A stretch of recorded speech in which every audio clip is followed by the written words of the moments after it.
The road to Omaha continues here at Long Beach. Game 2 of this NCAA Super Regional. The Long Beach State 49ers, better known as the Dirtbags, taking on the Arizona Wildcats on a glorious day for baseball here in Southern California.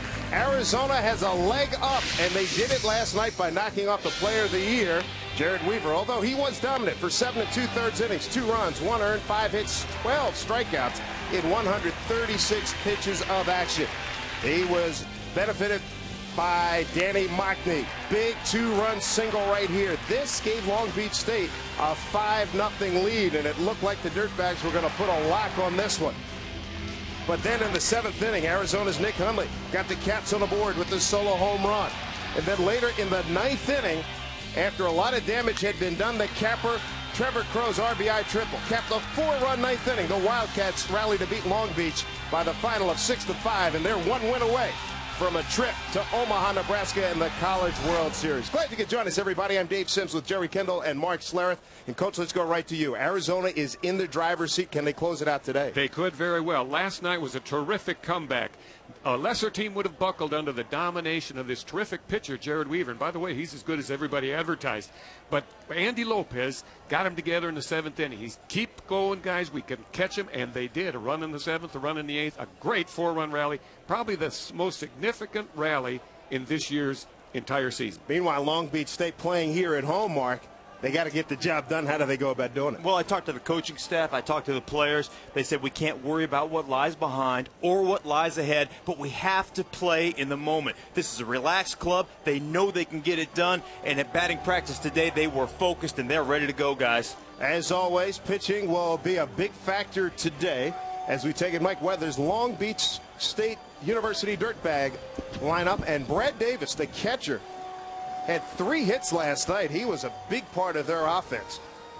And we'll look for more of that today. And he's going to look for some help. You see Danny Mockney batting out of the 2-hole. And they'll be going up against a real good pitcher for the Arizona Wildcats. Kevin Guyette, a right-hander, 6'4", redshirt sophomore out of Paradise Valley, Arizona. Dave, the Wildcats are glad this young man came home. He spent 1 year down at Georgia Tech. Right out of high school at Paradise Valley in Arizona. He went down to Georgia Tech, redshirted there, came back and transferred to the University of Arizona. Here he is as the number 2 starter and in a terrifically important game. Yes, it is. First pitch fouled back by Boatwright. And it bounces on the top of the pavilion to our right. Guyette out of Paradise Valley, as we mentioned, his favorite athlete is Mike Tyson. Talking to Andy Lopez today, says, you know, this is a guy that throws a breaking ball, change up. Those are his 2 best pitches. Said he lacks arm strength, but he is a gamer. There are his numbers for this 2004 season. 1 complete game to his credit. Second pitch in the dirt. And a appeal to A.J. Lastaglio, and he calls a strike. So 0-2 to Sean Boatwright. A.J. Lastaglio at first, Jack Cox at second, Paul Gilly at third, and Steve Manders calling balls and strikes behind home plate. Guys, Guyette's going to have to spot that fastball. He's what we call a thumber. Going to rely on that changeup, going to rely on that curve ball to get guys out. Not going to get anybody out with the fastball. One outside, 1-2. A moment ago, we saw the replay of that check swing that Lastaglio, the umpire, called a strike. It was a strike. The bat crossed over the front edge of home plate, and that's all it takes. 1-2 pitch just missed. Coach, a lot of people talk about breaking the wrists, and that's a strike, but it's not, is it? No, Mark, that's a myth. In the college rule, all that bat has to do is cross the front edge of the home plate or the front hip of the batter. And both things happened there with the first hitter, Sean Boatwright. 2-2 to Boatwright. And Guyette still nibbling on the outside. So he's in danger of getting the leading hitter on. Boatwright, .333 hitter with 3 home runs and 20 RBI for the season. 3-2 pitch. And he pops it up. Short right field. And making a nice running catch is Moises Duran, the second baseman, 1 down here in the first. This is not an easy play. Moises Duran was running right into the path of the sun, looking up into the sun as the ball came down. Made the catch. We'll see it here. Here comes the right fielder, but he's not going to get it. There's Duran, and you can see the shadow, how the sun was very much a factor there. Made a very, very fine play for this, the first out. Very important out, by the way. First out of the inning. Boatwright here did one thing that they worked on in batting practice today wrong. He dipped his shoulders, and that's what created the pop-up. They want him to stay on top. The batting coach, Don Barrara, was saying, stay on top and drive those balls, and he actually dipped the shoulder. There's Danny Mockney, coming off a 1-for-5 night last night. Talked about his key RBI. 331, 4 homers, 26 RBI on the season. Fellas, one thing that's going to be a little bit different this afternoon, we are in an afternoon game, and the air is not going to be as heavy as it was last night. There's the 0-1 pitch. Dave, it's not going to be as heavy, but the one thing you've got to remember, the wind's still coming in from right field and right center. Going to be very hard to poke one out of there. But if you're looking down that left field line, that's where you might have some success getting one out of here. 348 down the lines. The alley's 387 and 400 to dead center. And he went clearly that time. So a strikeout of Mockney by Guyette. Two down. That's the good slider you spoke of. Fastball, changeup, slider. You'll see it here. Guyette delivers. It's outside. It's off the plate, way out of the plate. But the hitter, Danny Mockney, could not hold up. You see it very clearly swing there. And out 2. Guyette looks like he gets on top of that slider pretty well, Coach. Yes, he does. He's got excellent break. He's thrown about 3 of them in the first 2 hitters. And I'm really impressed with the break. John Falker grounds out to Jordan Brown. A 1-2-3 inning for the Arizona Wildcats. 24 more outs, and they're going to Omaha. Nothing across here in the first for the Long Beach State University Dirtbags. One of the heroes last night was Trevor Crow. And Trevor Crow, talking to him before the game, he said Andy Lopez really won that game for Arizona last night. But it was a big moment for Crow. He comes up last night, gets a big triple to knock in a run in the 9th inning. And here's Trevor Crow, his comments after his game-winning performance last night. Yeah, you know, I was just trying to wear one until I got a strike, and then once I got a strike, I opened it up and just looked for a ball that I could center, and I got a ball I could center and drove it. Trevor, this is Coach Kendall. Would you call that the most important hit of your college career? Oh, there's no doubt about it. This is the most. That was the most important at bat of my college career. There's Trevor. He's going to lead it off. 337 hitter, 5 homers, and 32 runs batted in. None bigger than ones last night. Guys, yesterday we talked to Danny Mockney. He wanted to mention his sister as she was graduating last night. There's graduation celebrations today. And last night I bumped into Trevor Crow after the game, expecting him to talk to me about the triple he hit and how he drove in a run. And you know what he says to me? Hey, listen, could you talk to about my sister Courtney? Just give her a shout out. She's out in Portland right now. These kids on this team and the kind of guys that Weathers and Lopez recruit are family guys, and they have that family type atmosphere, and they really care about everybody on that baseball field, so it's awesome. 3 for 5, you're right. 3 for 5 was the night that Crow had last night. 2 runs scored by Nick Hundley. He was very productive. A couple of runs driven in by John Hardy. Hardy, by the way, in a collision with shortstop Donald, is okay, and he's on the bench this afternoon. Tell us a little bit about Cesar Ramos. Ramos is an outstanding pitcher. He's the number 2 pitcher on the staff following Weaver, but on any other staff, I believe he'd be number 1, opening this every series. The fastball, changeup, slider. Watch for the slider. That's his out pitch. He throws an occasional curve. He's cool on the mound. He has a great deal of poise.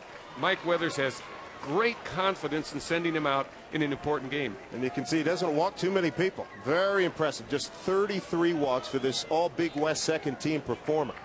Facing Trevor Crow, bottom of the first inning for Arizona. Very deliberate worker. Here's the first pitch by Ramos in the dirt, ball 1. In that opening package of highlights last night, we saw this gentleman, this young man at plate, hitting left-handed. Trevor Crow is a switch hitter. Turns around to the right side of the plate now against the lefty Ramos. Second pitch is fastball up high, 2-0.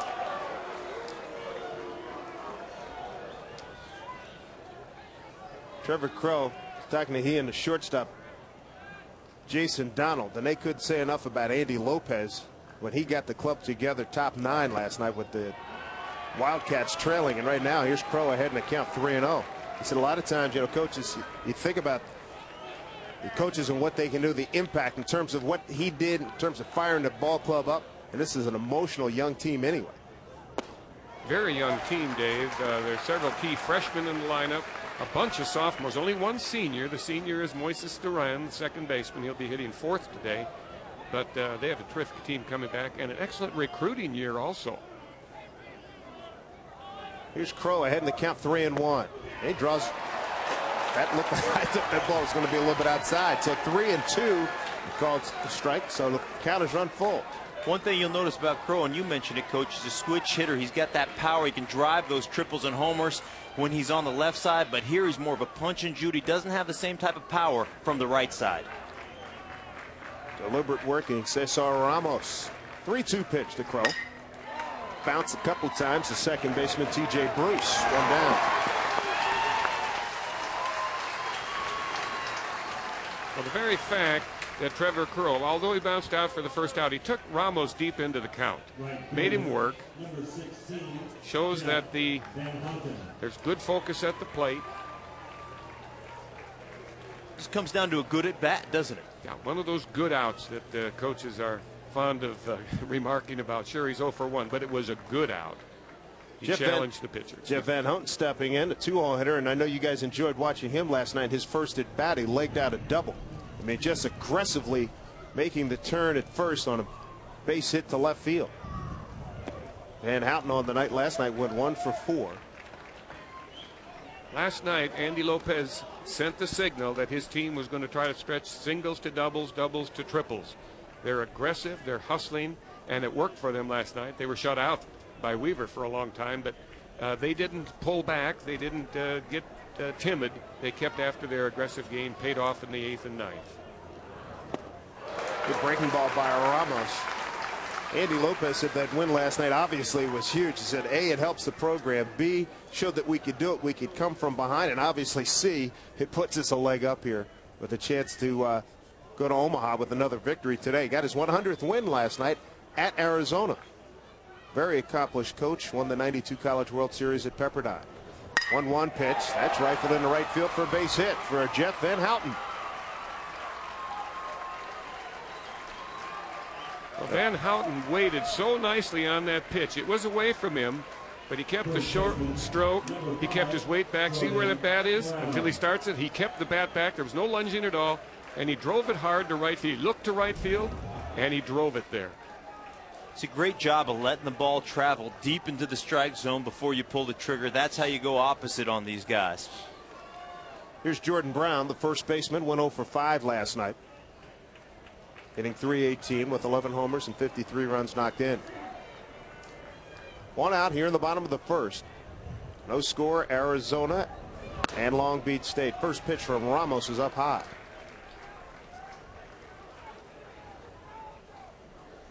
Ramos is very accustomed to pitching in pressure-packed games. He pitched the championship game last week in the regional at Stanford, handled them very nicely.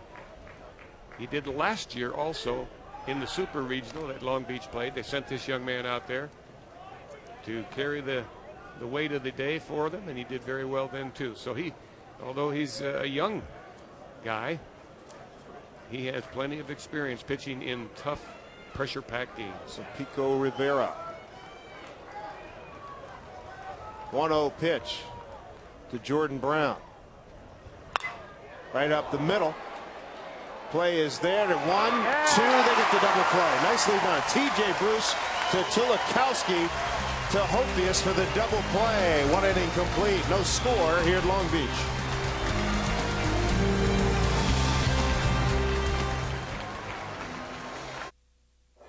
NCAA Championships on ESPN. The Road to Omaha is brought to you by the new Chevrolets. 10 new cars and trucks in 20 months. An American revolution. Welcome back to historic Blair Field in Long Beach, California. Dave Sims, Jerry Kendall, and Mark Schlereth with you. No score, Long Beach State and Arizona. Arizona with the leg up with the win last night. And a good double play to end that last inning, Coach. Watch this. Watch the shortstop, Troy Tulowitzki. He shows something very, very important in fundamentals here. He kept his chest open to the ball, did a 360 to get the throw off easily. Many shortstops will keep their chest toward first base where the throw's going to go, and they have to reach behind them to catch that ball. But he spun, opened, got the first out. Gets the first out, sure. Then he did the pivot and got the double play to end the inning. What you call a whirling dervish right there, Coach. He had to do that, but he did it properly. And here's Troy leading off for Long Beach State. Looks at a breaking ball for strike one. Long Beach State won the Stanford Regional, knocking off St. John's, then whipped Stanford twice to get here. Oh yeah, it's next pitch. Went for another breaking ball and got it in there too. Strike two. Well, that's his stock and trade. He throws many, many off-speed pitches. Changeup, slider. I believe it was you, Mark, that mentioned earlier there won't be many fastballs that he's going to offer up there. It's going to be a lot of breaking stuff. Waste one outside on Tulowitzki. And as Andy Lopez said to me today on the field, he said, listen, if he throws a fastball, it better be in the right spot, because if it's not, it's going to get hit. 1-2, Tulowitzki. Didn't miss by much. 2-2. Played Tulowitzki about a step towards left field. .312 batting average, 6 homers, 41 RBI. Fouls this one back. 6'2". He's a big, strong kid, you guys. And during the batting practice earlier today, he was driving him out of left center field. So he's got some power. He's got some pop in his bat. Young man from Sunnyvale, California. Here's the 2-2 pitch from Guyette. Hammered on the ground. That's a base hit. First of the day for Long Beach State.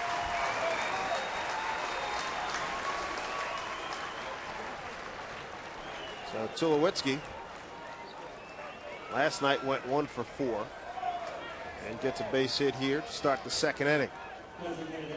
Guyette made a mistake there. He left that breaking pitch inside, and he could wait on it and float it up there to him. Good pitch to hit, and he drove it to left field. Here's Long Beach State's top hitter, Jason Vargas, 2 for 3 last night, hitting .360 with 5 homers and 32 runs knocked in. Also one of their top pitchers. Should Long Beach State win today, he'll go tomorrow. And he looks at ball one.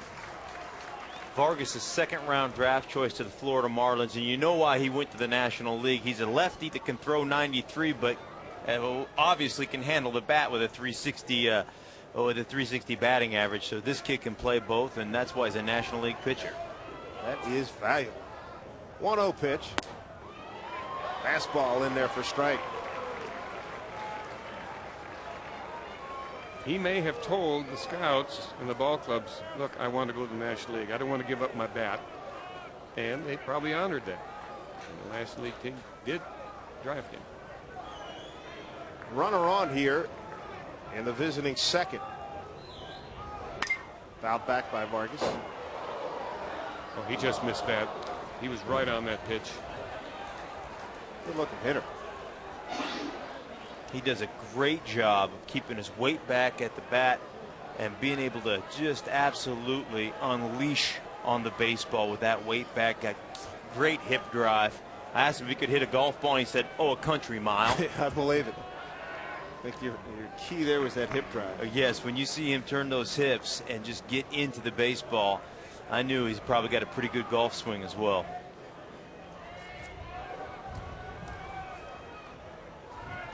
1-2 to count to Vargas. Guyette keeping Tulowitzki close. Vargas has had an outstanding year, first team all Big West Conference. Had some struggles early. Keeps things very simple. Takes everything a pitch at a time, whether it's hitting or throwing. And this one driven into the gap, left center field on his horse. Can't get it, diving attempt by Decatur. Tulowitzki around second, heading to third. He's going to wave him home. Vargas checks. He's going to be in with a stand-up triple. 1-0 Long Beach State. Well, that ball kept tailing away from Derek Decatur. A left-hander hitting it to that part of the field, opposite field. The ball spinning in just that fashion. Here's the pitch. It's away from him, and he takes it right where it's pitched the other way. Now it's deep in the alley out there in left center. He's watching it. Now watch Decatur. It keeps drifting away. He simply can't catch up with it. A great effort, but it falls behind him, and that's an easy triple. This is a triple ballpark. Those gaps out there are really distant. 33rd RBI for Jason Vargas. Brings up Brad Davis to face Goyette. Brad Davis had a 3-hit evening last night. 3 for 4 with a run and an RBI. 1-0 here in the visiting second. Long Beach State leading Arizona 1-0. First pitch is ball 1 down low.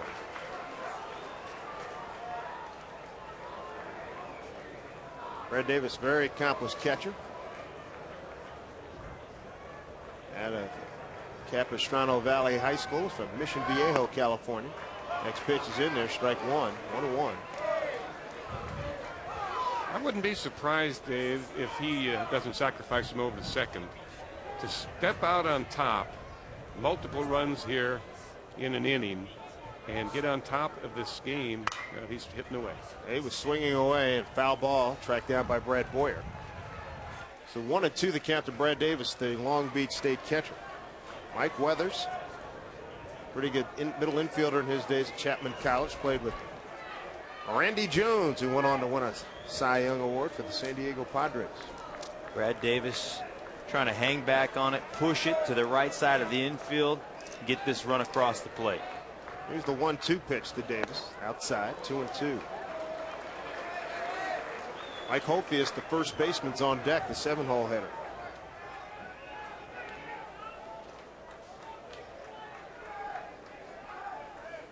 Runner on third. That's Vargas. He tripled in a run. Little number down the line, foul. Tulowitzki opened the inning with a base hit to left on a 2-2 pitch. Vargas on a 1-2 pitch drove one into the left center field gap for an RBI triple. That's where we are right now. Sometimes when you're facing a pitcher like Goyette that throws a lot of off-speed stuff, it's hard to be patient. It's hard to keep that weight back, and he gets you up on that front foot, and that's exactly what he's trying to do, keep these hitters off balance. 2-2 pitch. This is outside, so the count runs full. The secret to handle this kind of pitcher, a pitcher with a lot of off-speed stuff, is to keep your hands back as long as you can. The longer you wait with your hands, the quicker your bat will be. It sounds like an oxymoron, but it's really true. And to keep the weight back and try to hit the ball up the middle or the other way. Up the middle, they have Vargas. They turn him around. Goyette throws out the hitter Davis. So 1 out. And let's check it with Dave Revson and Tony Gwynn back in our NCAA Championship studio.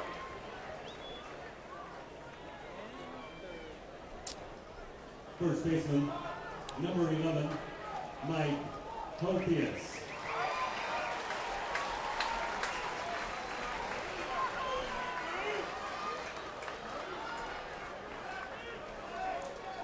Back here in Long Beach State, we're at Blair Field. And it's a 1-0 lead for Long Beach State. Dave Sims with Mark Schlereth and Jerry Kendall, 3-time winner of the College World Series at the University of Arizona. Mike Holthius, the first baseman for Long Beach State, steps in right now with a runner at third and 1 down. Changeup. This is the leading RBI man for the Long Beach team. Mike Holthius, senior first baseman, clutch hitter, just the kind of guy that Mike Weathers would like to have up in this situation. Try to add to that 1-0 lead here in the second inning. 4 homers, 46 RBI for Mike. Back up the middle. Goyette can't glove it. Nobody else does either. It's 2-0 Long Beach State. And there's another RBI to the title. Just adding them. Yeah. That's his 47th RBI. Leads the team. And that was good hitting. He didn't try to drive it for distance. He just got on top of the ball. That's dirtbag hitting. And he just bounced it up the middle. Drove in a run. There's Vargas coming in. So Mike Weathers' club has a 2-0 lead. Last night they led 5-0 over Andy Lopez's ball club.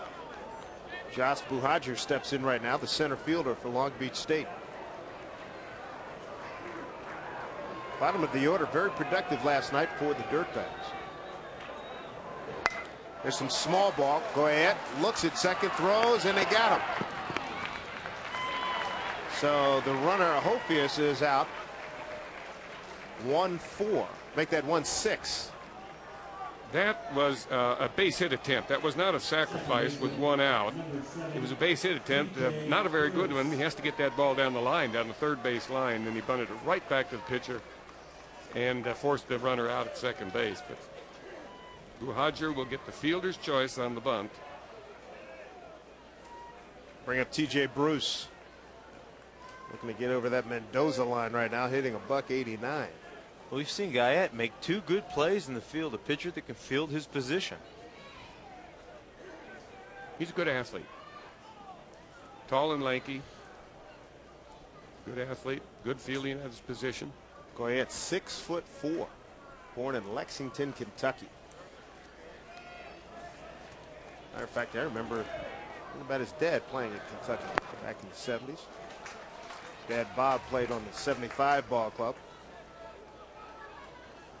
10 pitches in the first inning, 20 pitches in the second inning here for Goyette.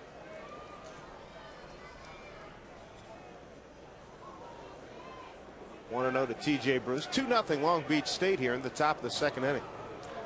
T.J. Bruce is in the lineup tonight for the first time in a number of games.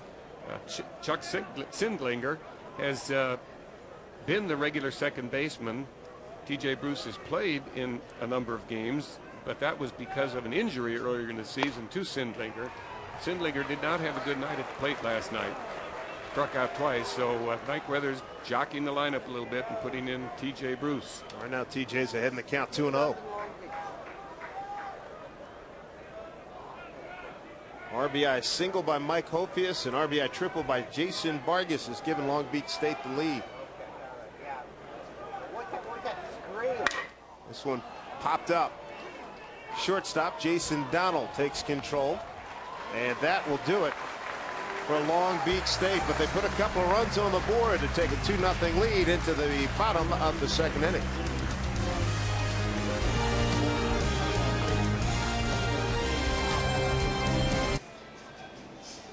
Productive second inning for Long Beach State, 2-0 as we head to the bottom of the second.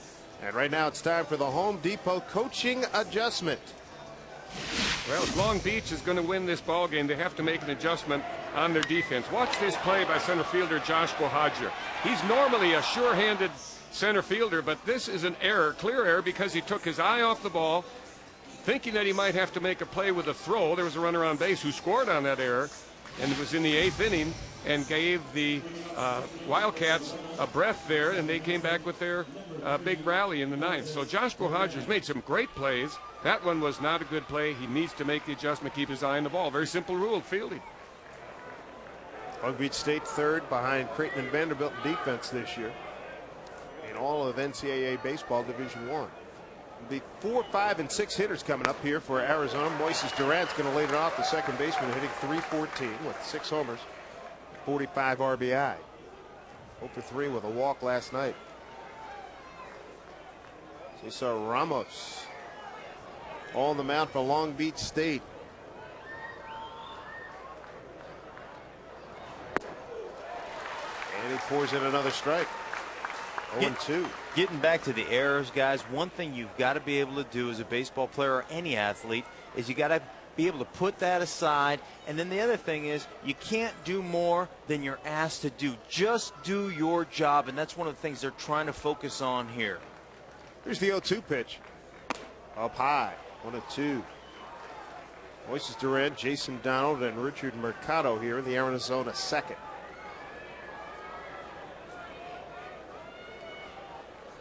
Ramos showed a lot of composure. Seemed like a real nice kid when we had an opportunity to speak with him a couple of days ago. 1-2 pitch coming up. This one fouled back.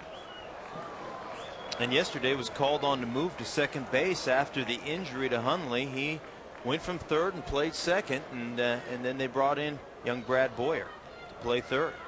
Moises Duran here, of whom you're speaking, the only senior on the team. He's played all 3 infield positions in 4 years he's been at Arizona. Started as a shortstop, very accomplished second baseman, went to third this year. Grant pops it up. Ramos may take it himself. The third baseman coming in. The third baseman catches it. Danny Mockney with a lot showing. Let's check in with Dave Repson and Tony Gwynn back in our NCAA Championship studio. Shortstop, number 4, Jason Donald.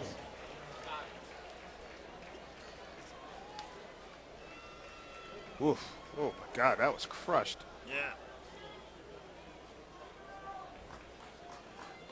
All right, Dave, thank you very much. Battle of Carolina. The Gamecocks, 4th spot on the board right now.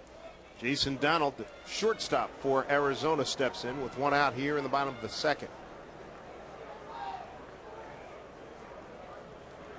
You know, last night we had that freak play where Donald was playing the hitter up the middle, and he went over to the right side of the field and bumped into Hardy, the second baseman, and knocked Hardy out of the game. I was talking to Donald today. He said, I was there. I figured I could get it. Andy Lopez said, I've never seen a play like that.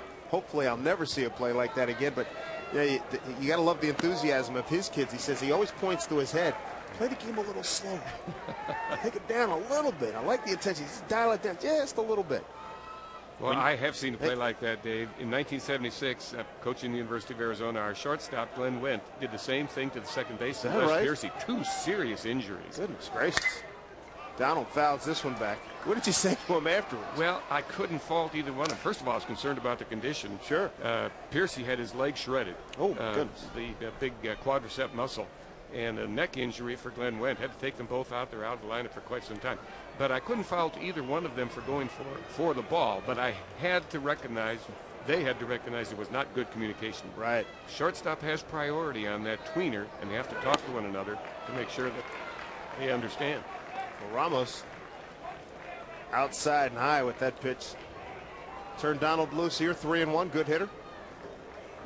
Yes, yes. Play him a little fairly deep, a little bit towards left field.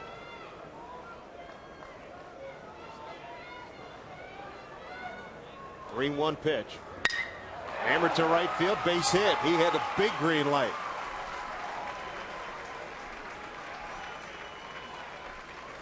So a 1-out base runner, bottom 2 here for Arizona. Second hit for the Wildcats. And 2 hot hitters coming up with Jason Donald on first base. Mercado is hot. Had a great great regional last week at Notre Dame. And of course we know about Hundley. He's a couple hits last night and got that long home run. So representing the tie and run, there are 2 hitters coming up to do that. 2-0 Long Beach State here. Arizona leads this series 1-0. Came from behind last night. They were down 5-0.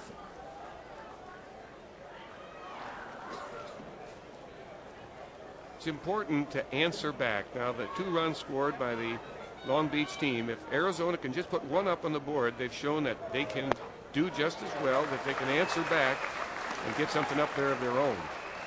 Mercado looks at strike 1.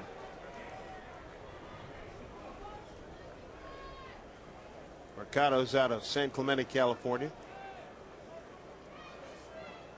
Good leader, twice captain in his high school. 0-1 pitch, and here's Ramos making sure Donald stays close. Talking to Andy Lopez before the game, he respects this pitching staff so much. And he said last night they took more pitches than they normally take to try and run up the count. They're going to do the same today against Ramos to try and take as many pitches as they can take to get that count up high. Good. 0-1 pitch, it's up high. Good strategy. Make sure you tire out that pitcher. And we talked about it last night. Jared Weaver in the 4th inning had a 24-pitch inning, and that's what they're trying to do. Run that pitch count up and get that guy out and get to that bullpen, which has struggled of late. That was a great formula last night. 1-1 pitch coming up to Mercado. We'll keep Donald close.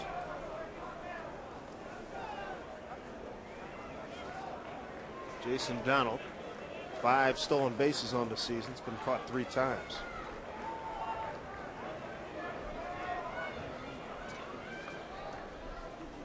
Almost to the stretch. Wait, Donald does not have that big a lead, Coach. He's not even out to the cutout. No, because the moves that Ramos is giving him on the pickoff move over there to first have been just average moves. And Donald recognizes, and so does first base coach Jeff Casper, he's got a better one. So and with the tying run up the plate, you cannot get picked off. Fastball outside, 2-1. Hitters count coming up here. Once again, and he'll have the green light. He represents the tying run.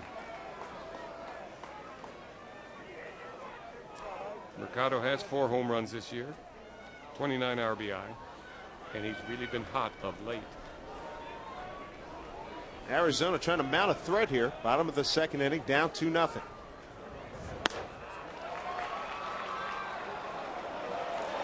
Mercado lost count. That's only 3-1. Now it's 3-1. He thought that was the 3-1 pitch.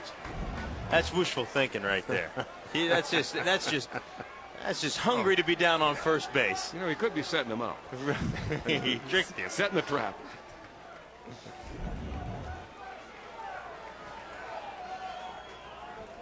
Big action pitch here. Donald chase back again.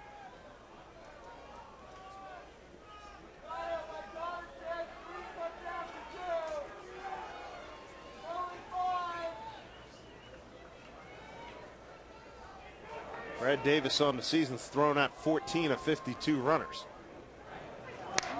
Look out. So the count runs full to Richard Mercado. With 1 out, there is the option for Andy Lopez to let Jason Donald run on this 3-2 pitch to avoid a double play. But on the other hand, with Mercado up at the plate and the tying run, you wonder about that. If he struck out and had the runner thrown out in second, the inning's over. So we'll see what Andy has decided. Could go either way. 3-2 pitch. Donald has a good lead. He's chased back again. I dare say, Dave, if the score were tied, 1 run down or Arizona ahead, he would be running here to avoid the double play with 1 out. But being 2 runs down, it's questionable. Third full count for Ramos here in the early going.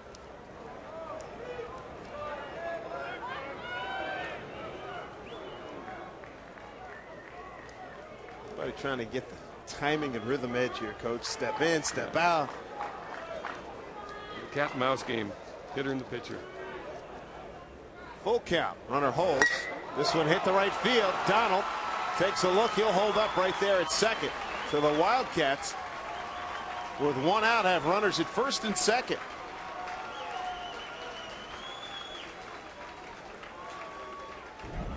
Here's the replay. He does a nice job of taking the pitch a little bit away from him and just punching it into right field. And that's what you do with a crafty lefty like Cesar Ramos. You're not going to overswing. You're not going to uppercut. Just put the ball in play because he has excellent control. Here's Nick Hundley. He had a terrific evening last night, 1 for 3 with a solo home run. That 7th inning home run was the first score of the night for Arizona.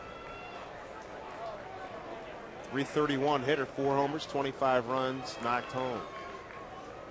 Big opportunity here. First pitch. He's in there for a strike.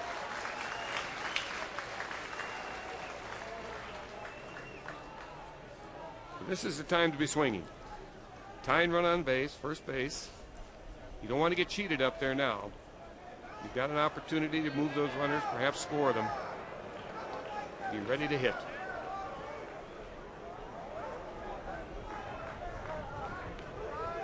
Oh, 1 pitch coming up here to Hundley. Ramos taking his time. Boy, Donald again only had about a 2-3 steps lead at second base. They want to keep him close. A lot of signals going on right now. Tulowitzki signaling the rest of the infield. Moises Duran popped out to the third baseman. Jason Donald single to right. Richard Mercado single to right. That's where we are right now here in the second inning. 0-1 pitch. Off the fist, fouled off. 0-2. Off the fist and off the foot. Yeah, that hurts. Mercado wearing his pants the way and with the stirrups, Coach, the way he used to. Oh, yeah. He used to advocate them the old style. You got to like that. You got to like that. There you are. Little white showing down there, the sanitary socks. That's the old school, huh? Yes, sir. Yeah. And for the Long Beach team, there are several. 3 of them I can count on them out there. Hold the pants high. Pitcher being one. That's the 4th one. Ramos. Here's the 0-2. Donald, not much of a lead, and they chase him back. I'm surprised that Ramos is paying so much attention to the runners instead of focusing directly on the hitter. They're not going to run. They're not going to try to steal here. Donald, pretty good speed. Mercado just fair speed, but they want Hundley to hit. Hundley's got home run power. Sure enough. 0-2 pitch. Outside corner, got him looking. 2 down here in the second. First strikeout for Ramos. Boy, that is a big one. Well, Brad Davis, the catcher, did a great job. And Hundley saw what he did. He peeked out. He set out way outside, you see, but then the pitch was over the plate. Yep. And it kind of trapped Hundley into thinking when he saw the position of the catcher. See how he jumped out there to give an outside target? Well, it's going to be an outside pitch. He's going to waste a pitch. And he came right back on the outside corner and got him. Beautifully done by Davis. Brings up Derek Decatur, center fielder, batting out of the 8-hole today. 2 outs here, bottom of the second. An Arizona threat. Runners at first and second, trailing 2-0. And Ramos back into a little the groove right now with a strike. First pitch strike. Probably wants to bump that ratio up just a little bit more.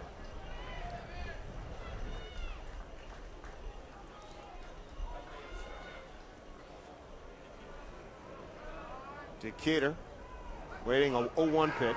Breaking ball outside corner. Didn't miss by much. Oh, no, they've got the runner trapped. Mercado thought it was ball 4. They walked. Did he balk? I guess they called a balk. They called a balk. Okay. First base umpire A.J. Lastaglio. Yeah, and he's explaining to Mike Weathers over there at first base. He's the one that called it. You see Mike Okay, that's third base. But over at first base, Mike Weathers came right out of the dugout wondering what he did. Apparently he was satisfied with the explanation because he didn't stay long. And T.J. Lastaglio called the balk. Let's see if we can pick it up here. So far, so good. Maybe it was at the beginning, at the very beginning of his hand movement, because it looked like it. Yeah, excuse me, Dave. I think you're right. He came to a double set. He started down, stopped, and came down a little bit further. And he got it right away. 0-1 pitch. That's on the outside corner. 0-2 now.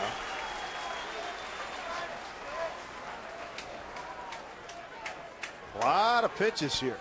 Thinking too much about the runners, coaches. I mean, that's got to be very distracting. I mean, for a manager, it must make you crazy. Very possibly.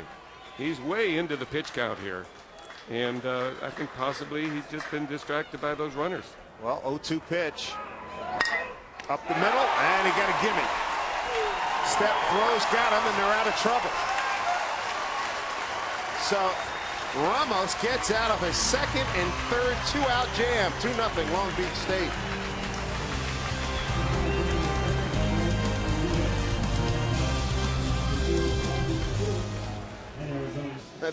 Right. Welcome back, everybody. Long Beach State with a 2-0 lead over Arizona, and Arizona coach Andy Lopez joins us right now.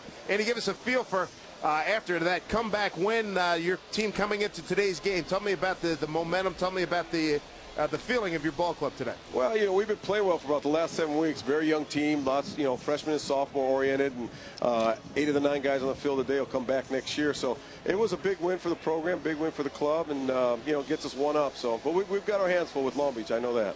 Andy, you've taken 2 teams to Omaha, the Pepperdine team that you won with in 1992, and then Florida twice.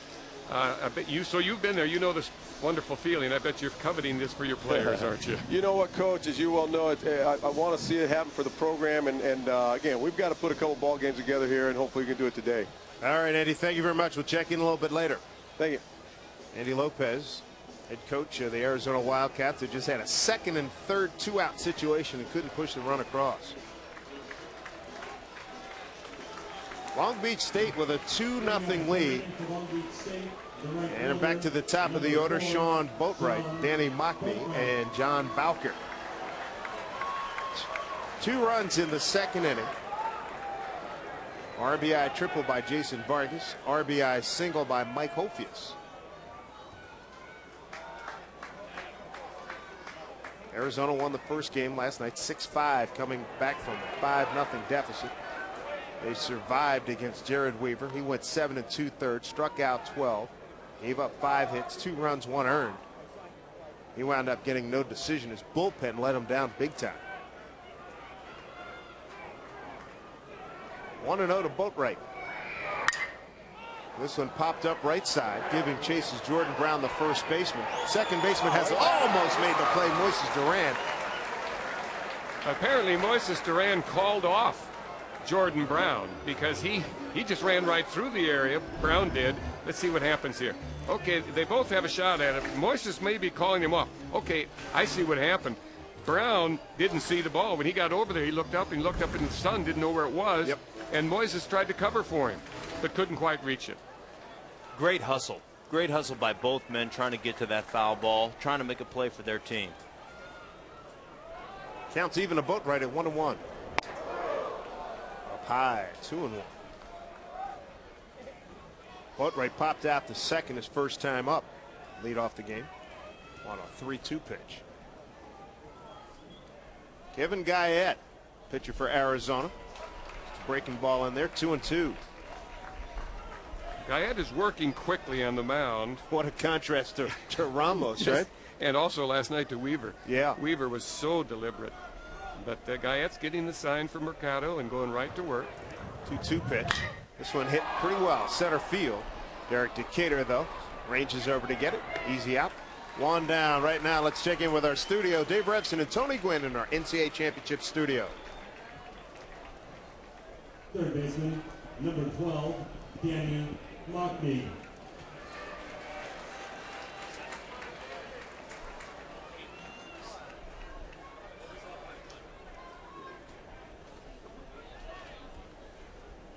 A lot of great action in these super regionals. Thank you, Dave and Tony.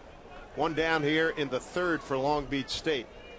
Top 3 here at Blair Field. Danny Mockney struck out in the first on an 0-2 pitch. Coach, what's your feeling when a guy, my theory is one's a fastball, two's a curve, get it, throw it the Bob Gibson way. But when a guy takes so long like Ramos, what do? You just, if he's your pitcher, you agonize with him, or do you do anything to try to goose him? Well, it depends. If he's doing that for the hitter, that is trying to freeze the hitter by staking a long time, then it's good strategy. I prefer, and I was an infielder when I played, I love to see a pitcher work quickly because it kept you on your toes. And I think coaches by and large would like to see that. Get the ball, get the sign, have an idea, go to work. There's the 0-2 pitch to Mockney. Outside, 1-2. Comes down to personal preference, though, by the pitchers. I mean, if you're comfortable with working quickly, then that's great. But some of these guys have their idiosyncrasies. They have the little things they like to do, and you just got to put up with them. Well, you're right. We can hardly argue with Weaver's purpose for doing that. He's been pretty successful. A couple of bounces to Donald. Throws with the flip and gets him 2 down. And let's send it back to our studios. Dave Revsine and Tony Gwynn. Left fielder, number 22, John Bowker.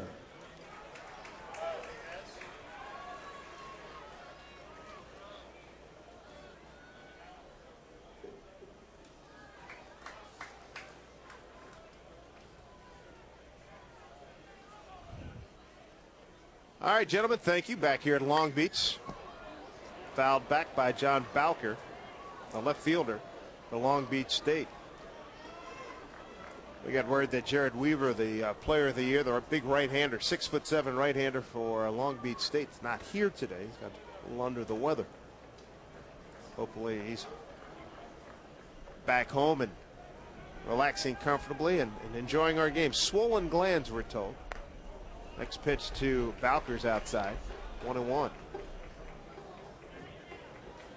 He's home drinking some hot tea and icing that arm after a 136 pitch performance last night. Oh, he was outstanding, I thought.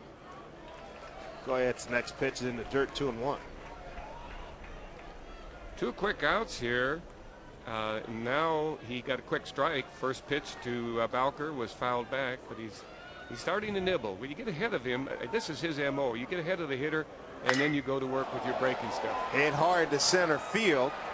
Drifting back to make the catch is Derek Decatur. So 3 up, 3 down. Set down by Guyette. It's 2-0 Long Beach State.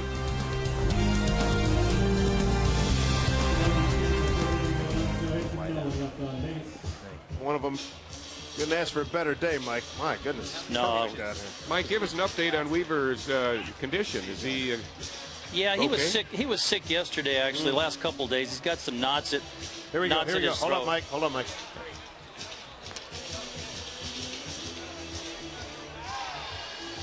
Long Beach State 2-0 over Arizona. Bottom of the 3rd inning. And Mike Weathers joins us right now. Mike's similar scenario to last night. You got out to the early lead here. Can you hold it tonight? Well, let's hope it's a different ending to this one. Exactly. I think our guys are doing a good job. Guyette's doing a good job as he did against us early on, but we got a couple runs early. Vargas did a good job of going the other way, and it got up in the dread stream. So hopefully we can add to it. Mike, tell us what happened on the balk. He rolled through it. Cesar, that was a good call by AJ. I just was questioning if he moved his glove or if he just rolled through it, and he rolled through it. All right, Mike, good luck the rest of the way. Thanks, guys. All right, you're very welcome. Thank you. 9-1-2 for Arizona here. Bottom of the 3rd. It's going to be Brad Boyer, the 3rd baseman, Trevor Crow, the left fielder, and Jeff Van Houten, the right fielder. Number 1, Brad Boyer. This is one of the great stories. Young Brad Boyer, a great year as a freshman last year, all Big Ten, and then got off to a very slow start. Has played very little this year. Got in the game last night, defensive replacement at 3rd base after the injury to Hardy, and he drives in the tying run with a big base hit in the 9th inning. That ended a 1-for-21 run there, Coach. He was real happy to get that one. As a freshman, guys, 71 runs. These are all records. 83 hits, 16 doubles, 8 triples, and 25 stolen bases, and obviously goes through a little bit of a slump early this year, but Andy Lopez told us what a great job and what a great attitude he has. He'll be a superstar next year. 0-2 pitch to Boyer. And coaches, we often say that's baseball. Yeah, and you got to pull for a guy like this, don't you, Dave? No question. He's been just agonizing on the bench all year, trying to get his game together. And now he came in, and by the way, he hit the ball real hard in his other at-bat, drove the ball deep into right center field for an out. 1-2 pitch, base hit, so Boyer finding his way back. So the 9-hole hitter starts off this bottom of the 3rd for Arizona with a base hit. The Arizona Wildcats are actually going after their MO. They are going after their game plan. Very, very good. Cesar Ramos last inning, 23 pitches, and that's exactly what they want to do to these pitchers. They want to make them throw a lot of pitches. Andy Lopez wants his batters to see a lot of pitches, and that's how they're going to get these guys out and get to that bullpen, and that's the MO of the Arizona Wildcats.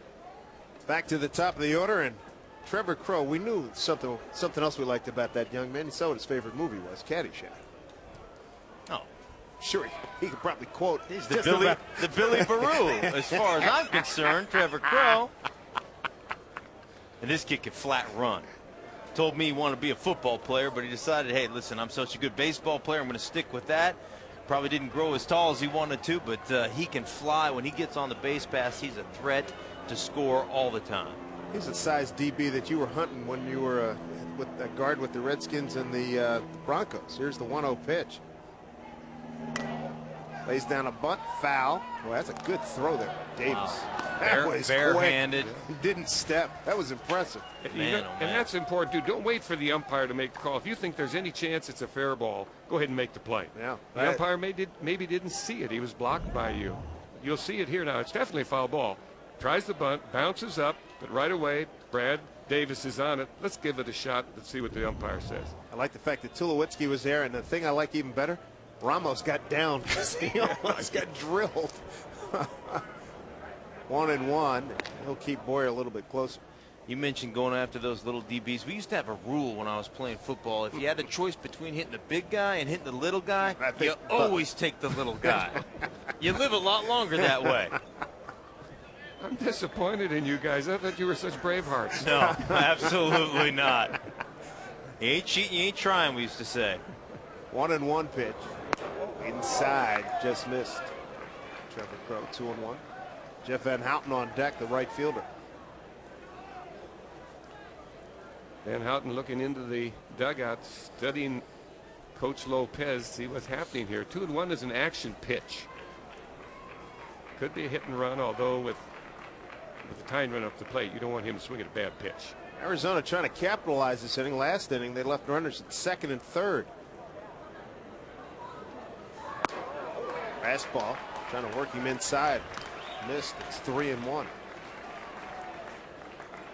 Croak does crowd the plate, which invites the pitcher to try to work him inside with a good fastball because he doesn't get his arms extended. But he's just barely missed inside. Good battle here between a good hitter and a good pitcher. 3-1 pitch. Bounced up the middle. It gets through. Nice effort. And the runner's going to go to third. So first and third for Arizona. Another threat by the Wildcats. TJ Bruce made a nice dive but couldn't come up with it on the bouncing ball by Trevor Crowe. There was almost an interference possibility at second base. Watch this now. The ball's going to go up the middle right over second base. Here comes the runner, Trevor Crowe. Watch the shortstop, Tulowitzki. He almost stands in the way of the runner. In fact, the umpire looked if there had been contact, the umpire would have had every right to call that interference on the runner and award third base. Jack Cox was all over, in great position. Nobody out, runners at the corner. Jeff Van Houten, the two-hole hitter, up for Arizona, down 2-0. And he looks at strike one. Wildcats left 2 on, second and third in the second inning. Must take advantage of this opportunity now. They squandered one just an inning ago with 2 men on second and third, and didn't get him in. Now the man on first, third, nobody out. It's not the time to take a lot of pitches. Go deep in the count. You get one you like and hammer.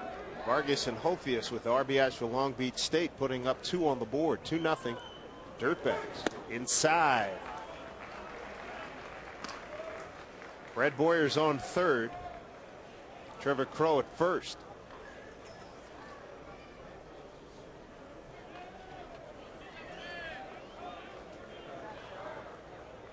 Van Houten singled his first time up to right field. Retired on an inning-ending double play. Here's the 1-1 from Ramos. This one popped up. Right fielder taking charge. Boatwright, short right field, makes the catch, hits the cutoff man. Runner's coming anyway, and he scores! Wow. Now that, I think the defense fell asleep. That was such a short fly ball. They didn't expect him to try to score with nobody out. But aggressive baseball, and that's Andy Lopez. If he's got a chance to score, he's going to go ahead and take it. And he sent him home. Third base coach Mark Wasikowski. Now we'll see it. See how close it is to the infield by the time Boatwright gets to it. He makes the play, and he makes a good throw, but it's cut off. He unloads it pretty quickly. And here's the runner coming in. There's no chance. Mike Hofius had to be the most stunned guy in the ballpark, not thinking that there was any reason to let that ball go through. That's right, Dave. And whether somebody signaled him, normally there's a verbal signal from the catcher. Let it go or cut it. But we don't know if that happened or not. But Hofius caught the ball and then just kind of froze. Absolute element of surprise right there. Sure was. Ramos going to chase him back. It's the old joke about when you assume, you fill in the blank, and that's exactly what happened there. Andy Lopez again, though, being aggressive. He was aggressive last night early in the game, and is aggressive again on the base paths in this game. So Van Houten with an RBI. That's got to be, I got to believe that may be the shortest sac fly RBI he's ever got. Runner goes, he's hung up, and nothing doing. Hofius didn't throw. Did he forget that there was no runner at third? It looked like he was concerned. He bobbled the ball. Okay. He just bobbled the ball. He went to transfer the ball out of the glove to the bare hand to throw, and he bobbled it. And the runner, Crowe, was guessing on that pitch that he'd go to the plate. He's dead picked off. Look at there. Yeah, and he's going to be out. If right there, he just couldn't get it into throwing position, and now we have to tie and run at second base. So Crowe is 24th stolen base. Only been caught once this season. Jordan Brown is the hitter. This one hit to the second baseman, T.J. Bruce. It moves the runner over. With 2 outs now. Hophius did one good thing on that. When he bobbled the ball, Coach, you know what he did? He didn't try to make the throw anyhow. He already figured, I can't get Crow out at second. I'm not going to make a bad throw and let him go to third. Yeah. Then he would have scored right there. So that was a good play on the mistake by Hophius, on the bobble by Hophius, not to make 2 mistakes, not to let it lead to something else. You see so often, Mark, that they compound the first error by yet another one with a hurried, anxious play. Big spot here for Moises Brown, the second baseman. He's got 45 runs knocked in on the season. He's got a runner at third. The tying run looks at strike 1. Duran popped out to the third baseman his first time up on a 1-2 pitch. Tying run at third. 2-1 Long Beach State over Arizona. Arizona up a game in this best 2 out of 3 in this super regional here at Blair Field in Long Beach, California. Fastball missed. That was in about the same place as the first pitch. 1 for a strike, 1 for a ball. Must have been just a hair outside. Guys, look at that pitch total, already up to 50 pitches here. Early in the home third. That's a lot for a control pitcher. And Dave, you pointed out at the top of the broadcast what good control he has, and his record states that. Base hit, center field, tie game. Moises Duran delivers, and Arizona's right back.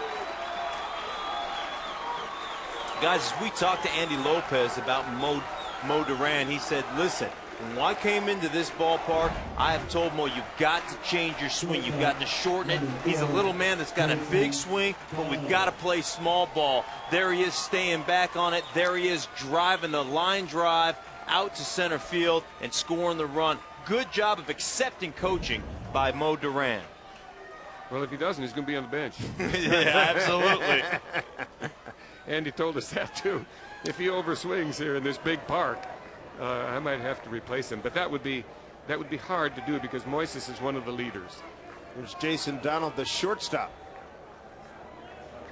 Arizona very effectively just running up that pitch count on Cesar Ramos. 6th hitter here in the top of the make that the bottom of the 3rd inning.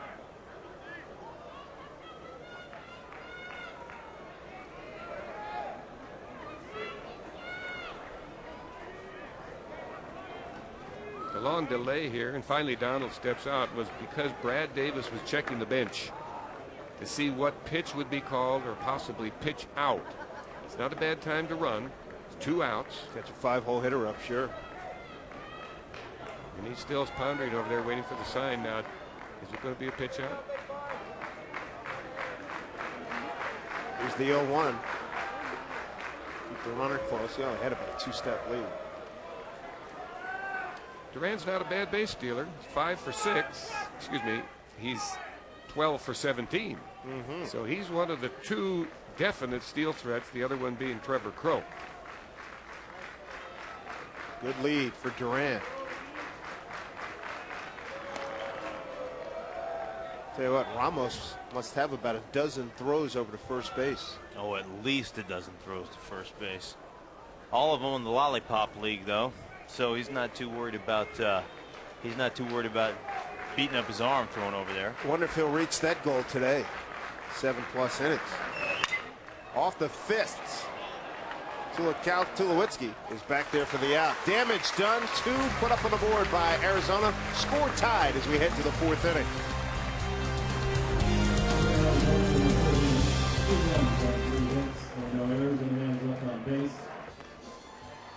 Glad to see everybody came armed with their ESPN signs. 2-2, top of the 4th inning.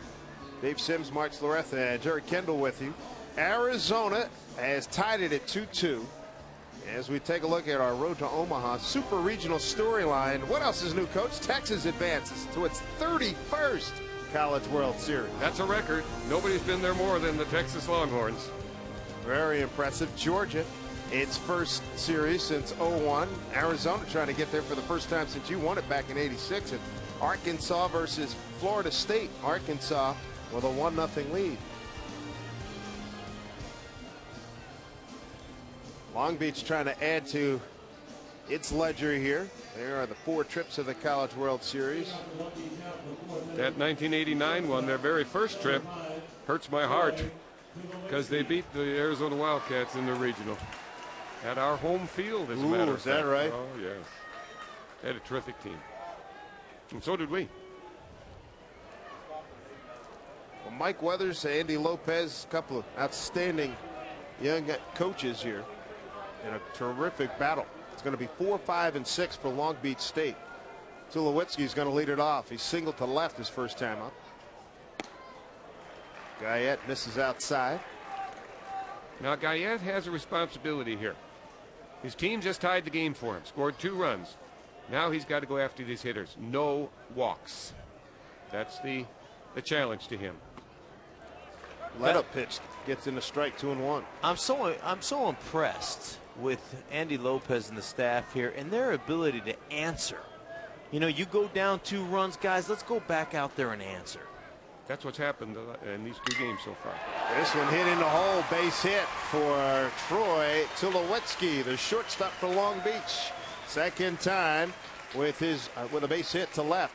Saturday, the Road to Omaha doubleheader continues at 10 Eastern on ESPN2 as the Tulane Green Wave and the Cal State Fullerton Titans take the field in Game 1 of their NCAA Super Regional Series.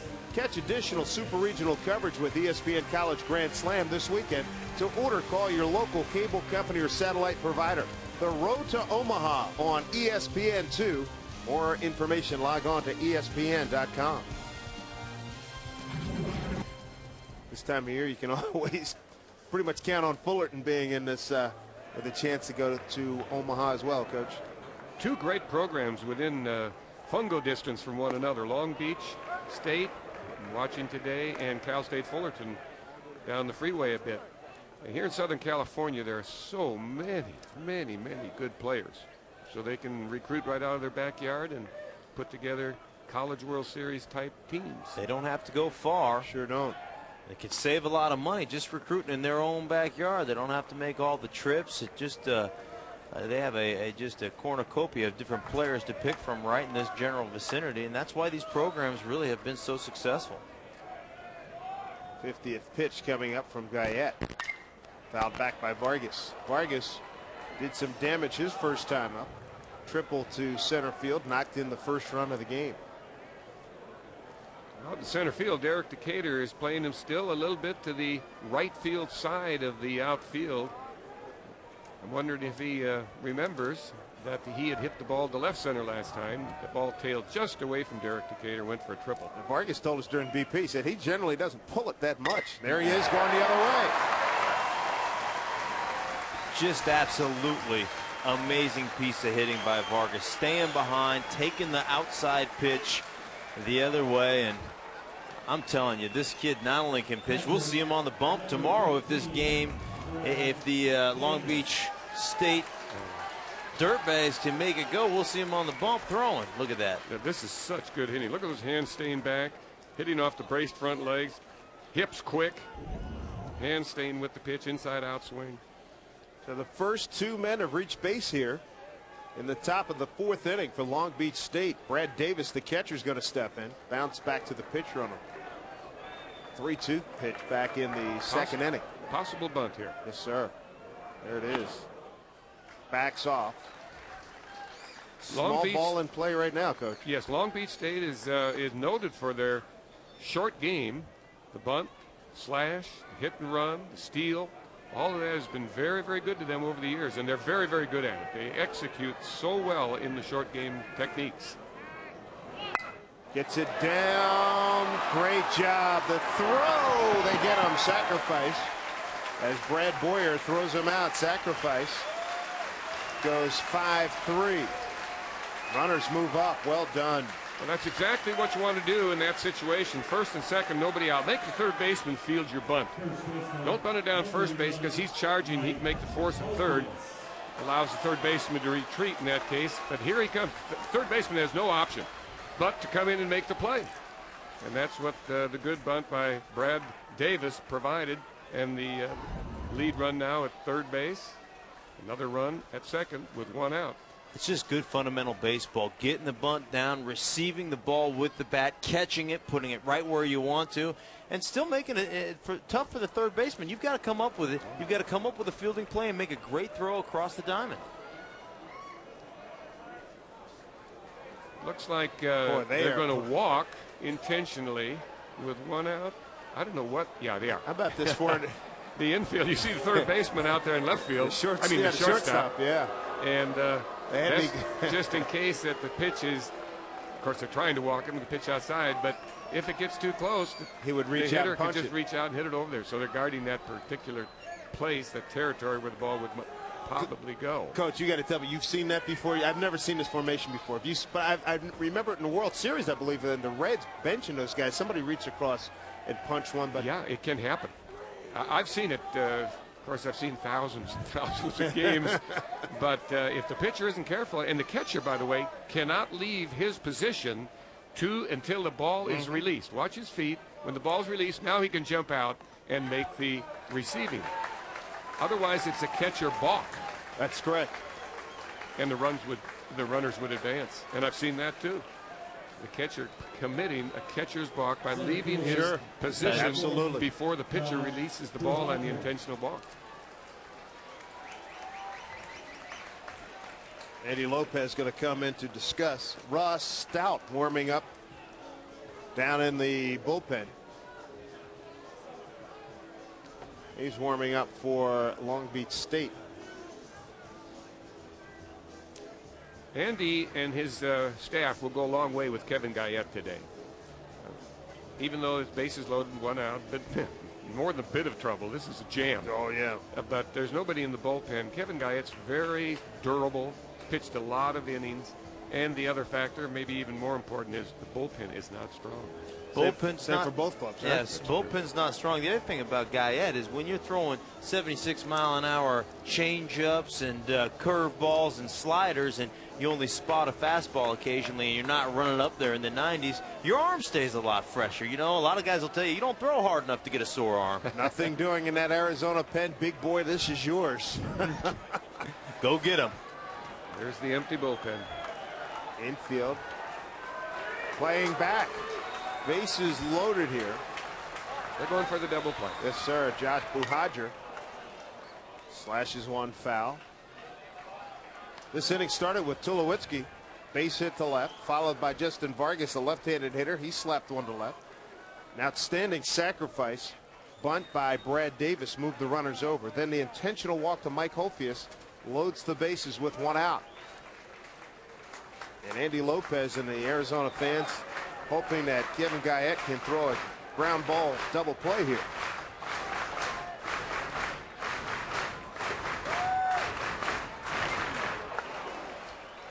We've got a situation here with the bases loaded in a 2-2 ball game.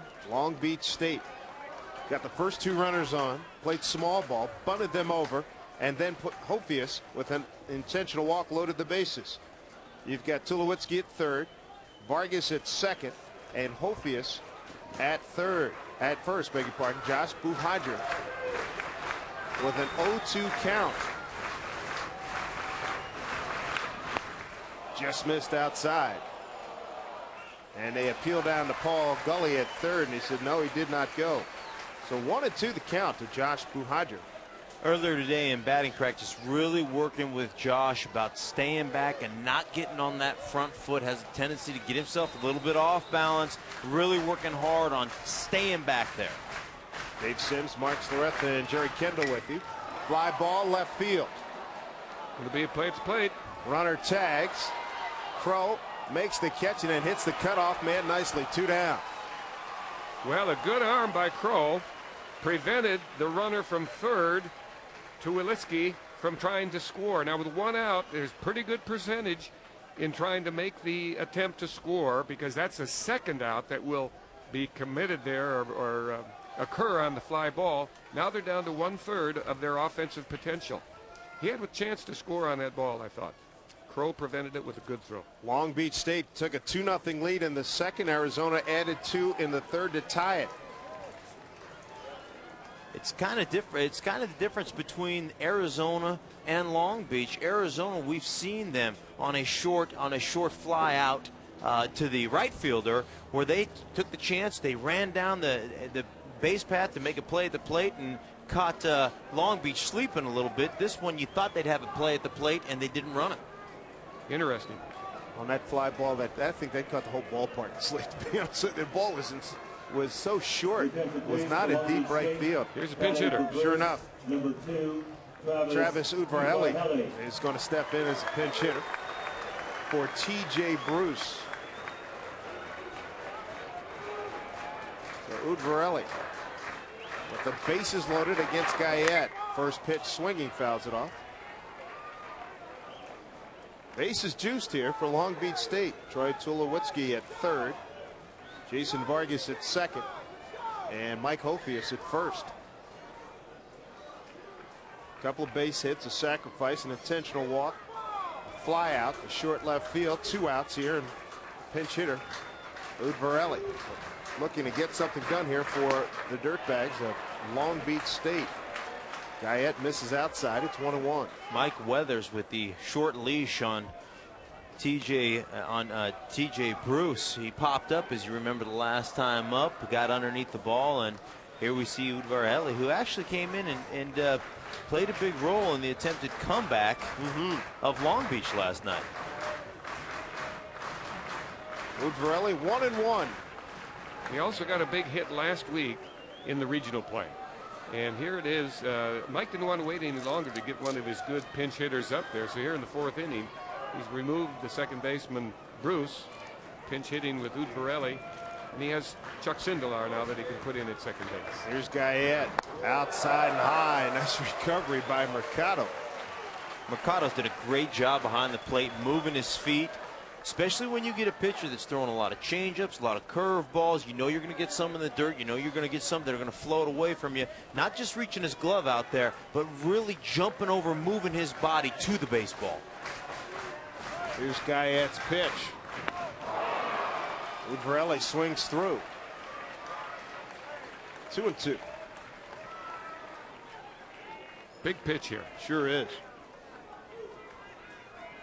If he goes to 3-2, he diminishes his opportunity to get the hitter out. Now he has a little wiggle room, and he's going to go with his best pitch now. Try to get him to swing the bat. Outfield not too deep. 2-2 pitch. Got him with the breaking ball. What a recovery by Kevin Guyette. He leaves the bases loaded here in the 4th inning. We'll take a break. Long Beach State had an absolutely wonderful opportunity, and they don't cash in. Arizona with a little escape action. Top of the 4th inning, they leave the bases loaded. Long Beach State had them juiced. Couldn't get it home. A big pitch by Guyette to get the pinch hitter Udvarelli. Well, that was preceded. Excuse me, Dave. That was preceded by some good coaching, a wise decision by Andy Lopez to walk Hofius, their leading RBI man, and load the bases. Hope for the double play, and Guyette did his part certainly by getting out of it by making good pitches. Chuck Singlinger is in now, playing at second base in place of T.J. Bruce. T.J. Bruce was lifted for a pinch hitter in the 4th. That was Udvarelli, and now Chuck is in playing second base, batting out of the 9-hole. For Arizona, it's going to be 6, 7, and 8. Mercado, Hundley, and Decatur here in the bottom of the 4th inning. And Ramos aggressively going after Mercado, ahead in the count 0-2.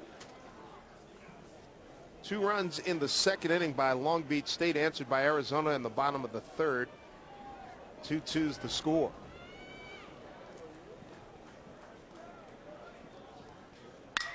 This one struck nicely to right field.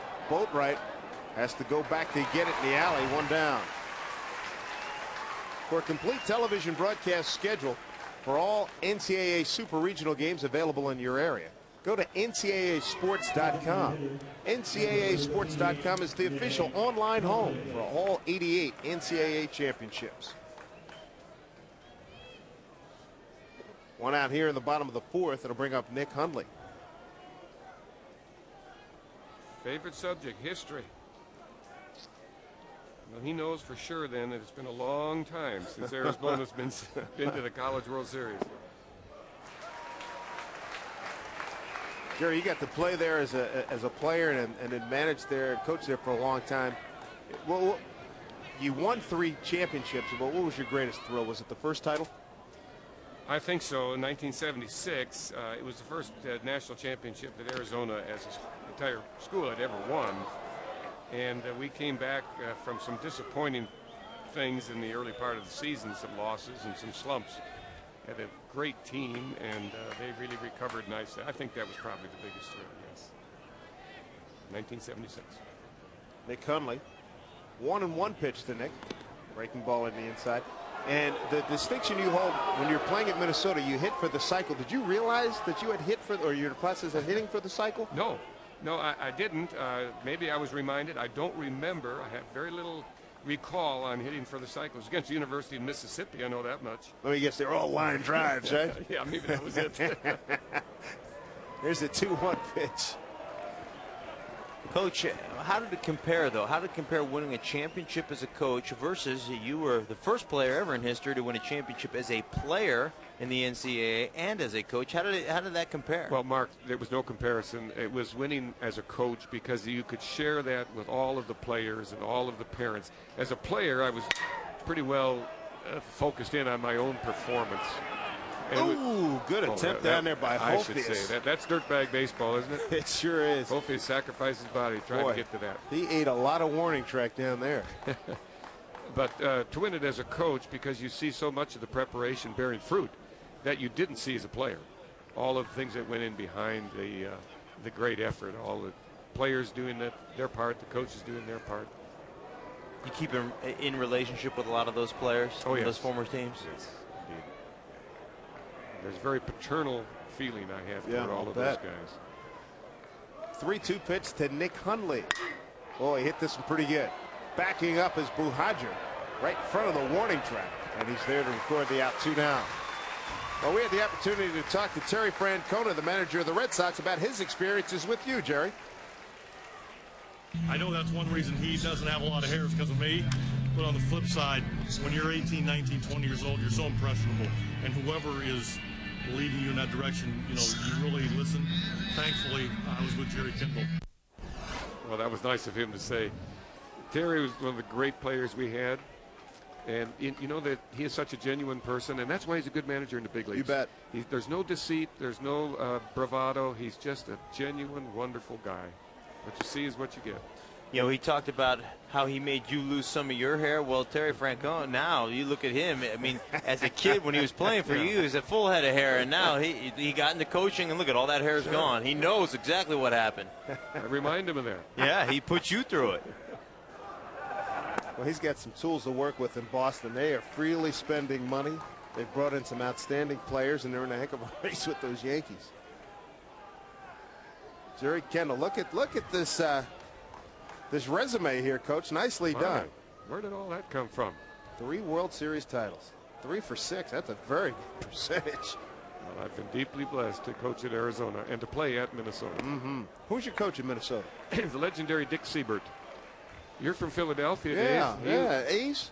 That's right, for Connie Mack's A's, Sure. all-star first baseman. And he managed to coach, rather, at the University of Minnesota for like 35, 38 years. Wow. Learned all my baseball from him. Derek Decatur. Sure, a little lineage there with Connie Mack. Not bad.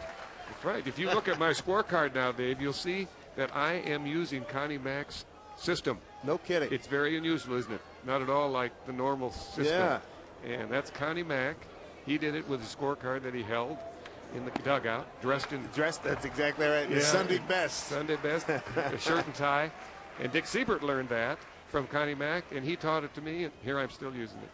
Third baseman, Decatur works a walk, 2-out base runner.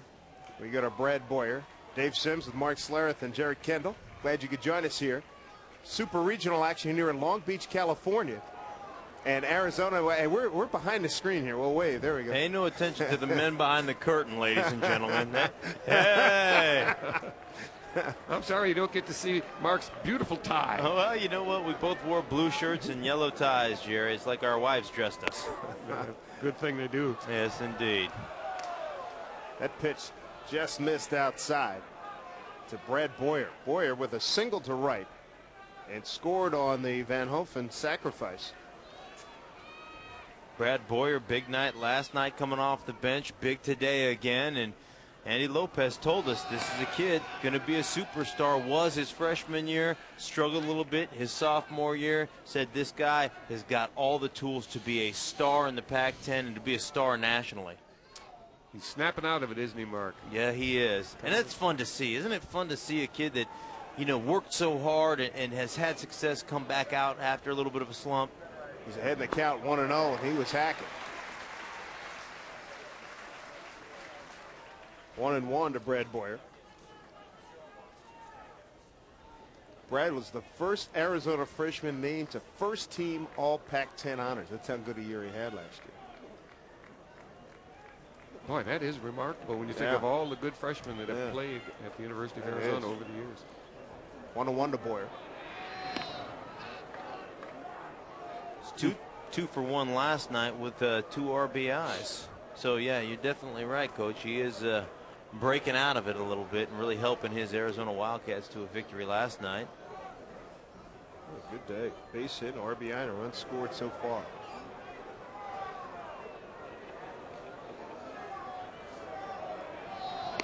Yeah, I wonder, Dave, somebody's counting the pickoff moves, pickoff attempts rather. Amazing. Over there at first. He did get one guy. Yeah.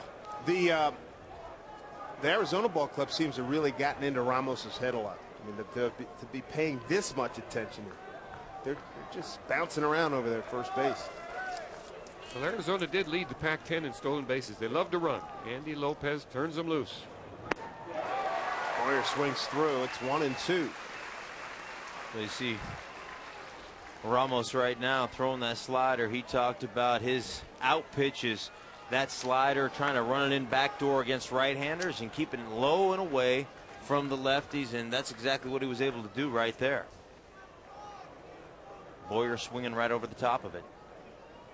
Shadow's starting to creep in here at Blair Field. Boyer behind in the count 1-2. Coach, how much of a factor is that? I mean, I remember growing up watching games on TV from Yankee Stadium during the World Series, and you'd always see that shadow creep in. Oh, it's murder on the hitters. Yeah. Pitchers love to pitch in this kind of situation. The ball comes from the bright reflection of the sun into the shadows, and suddenly you don't see it. There's your perspective right there. Try it, folks. There you go. Not recommended. That's okay. Like it's not hard enough already, right? You know, we always talk about golf being so hard. That ball doesn't move, and if it sets in a shadow, you're all in the shadow. Here you go from the sun to the shadow, and the thing's moving at 90 miles an hour. That's a great shot that our directors and producer are giving us. And it shows how difficult it is to see the ball in this type of shadow. Now, Ramos doesn't throw real hard, but you do that with Jared Weaver, for instance, throwing in the low to mid-90s. And I get 2 words for you. Check, how you hit it. Please. Yeah, there you go. That's when you stand up in the batter's box. You just want to look good. He's reset it that right. Little bouncer over to Sinwinger. And he throws out Boyer. No damage done by Arizona. Score remains tied at 2 as we head to the 5th inning.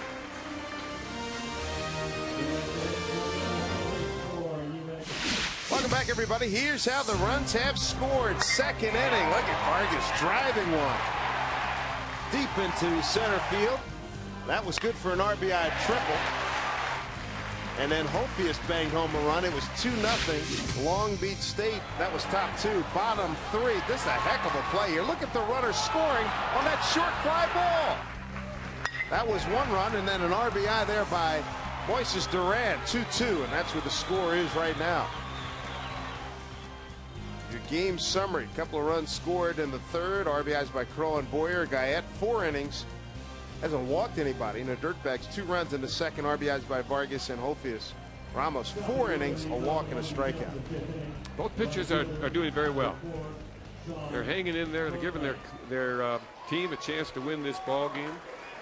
Guyette is pitching with the good stuff that he has. No great fastball, just good off-speed things. He's getting ahead of the hitters. 6 or 7 hitters. He's been 0-2 on the hitters here in the 4 innings he's pitched. Top of the order here in the 5th. Breaking ball starts off Sean Boatwright, followed by Danny Mockney and John Bowker. There he starts ahead of the hitter again with a strike. So important when you're pitching to get ahead of the hitters, because then you get to dictate pace and you get to dictate the pitches that you're throwing and how you're going to go after the hitters. Good breaking ball there. Boatwright can't catch it. And Guyette's ahead 0-2. 13 of 19 first pitch strikes, Coach. Yeah, it's not bad. And here's another 0-2 count. His seventh time. Yeah. And you're right, Dave. This is what the pitcher of his ability has to do: get ahead of the hitters, and then he has some time to work with the off-speed stuff that he has. Ooh, that was close. Sure was. Mercado throwing down to Jordan Brown, so strikeout 2-3. Sunday, the road to Omaha continues with 2 games on ESPN. As South Carolina takes on East Carolina in an NCAA Super Regional game at noon Eastern. And Miami meets Florida at 3 Eastern. Catch additional Super Regional coverage with ESPN College Grand Slam this weekend. To order, call your local cable company or satellite provider. Catch additional Super Regional coverage with ESPN College Grand Slam this weekend. To order, call your local cable company or satellite provider. The road to Omaha on ESPN. For more information, log on to ESPN.com. Here's a bunt attempt by Danny Mockney going foul. And what do you know? He's ahead of another hitter. Guyette not going to light up the radar gun at all, but he's a very, very smart pitcher. He uses the stuff that he has to his good advantage, keeps the hitters off balance. This is his 21st start. I believe it's his 21st. Boy, hit off the end of the bat. First baseman's going to have to come in. Brown, and that had a lot of spin.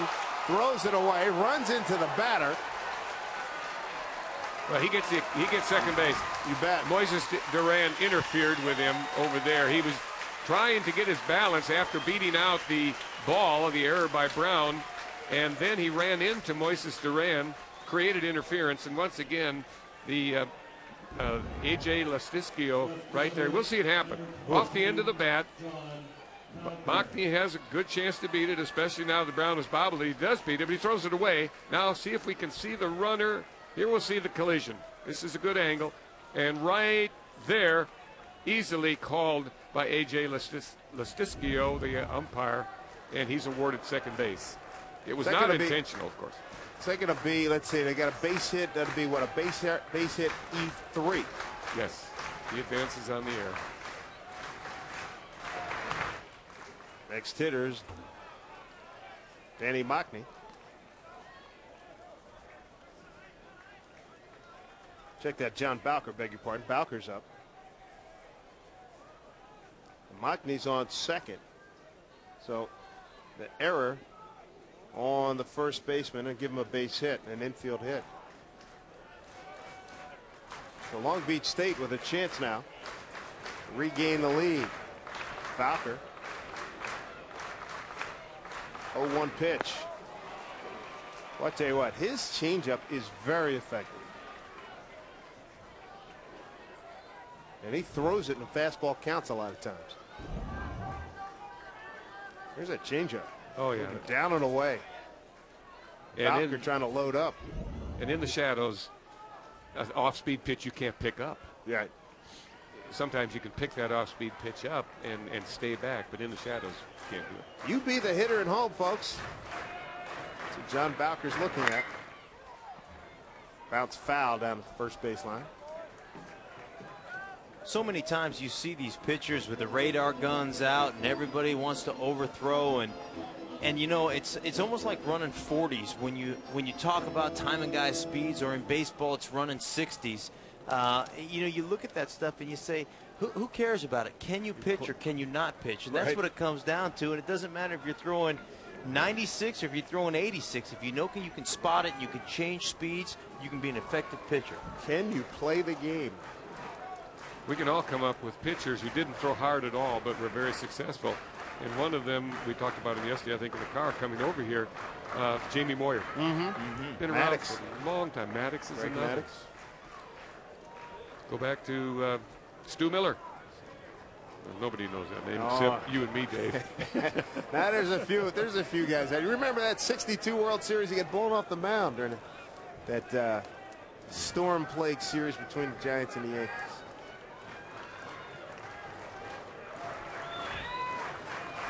Oh, 0-2 count. Waste one outside. One out base runner. That's Danny Mockney. Infield hit, and then an error on the first baseman gets him to second. Bowker up at the plate now. John Bowker has hit the ball hard both times up. He hit the ball hard to first baseman for an out, lined out to center field in the third. So he's making contact. Boy, does he have a wide stance. That was a very good look at it. 2-2. That helps keep your weight back. The wider you stand at the plate, the wider your stance is, the more weight you can put on the back foot. And the limits the size of the stride, the length of the stride, which will help keep your weight back also. So a lunger, and I know this because I was one, it helps. There you see, like Dave mentioned a moment ago, wide stance. He'll hardly stride at all from here. Virtually impossible to stride from that position, isn't it? Yeah. Big young man, too, at 6'2". Here's a 2-2 pitch. Pulled it. Oh, boy, he was sitting on the inside. Got it. A little bit too early. 81st pitch coming up from Kevin Guyette. Not quite 2-1, just short of. That ratio strikes the balls. This is only the fifth inning, so he's throwing a lot of pitches. He's getting ahead of the hitters, but he's also going deep into the counts. Right now it's 2-2 to Bowker with Tulowitzki on deck.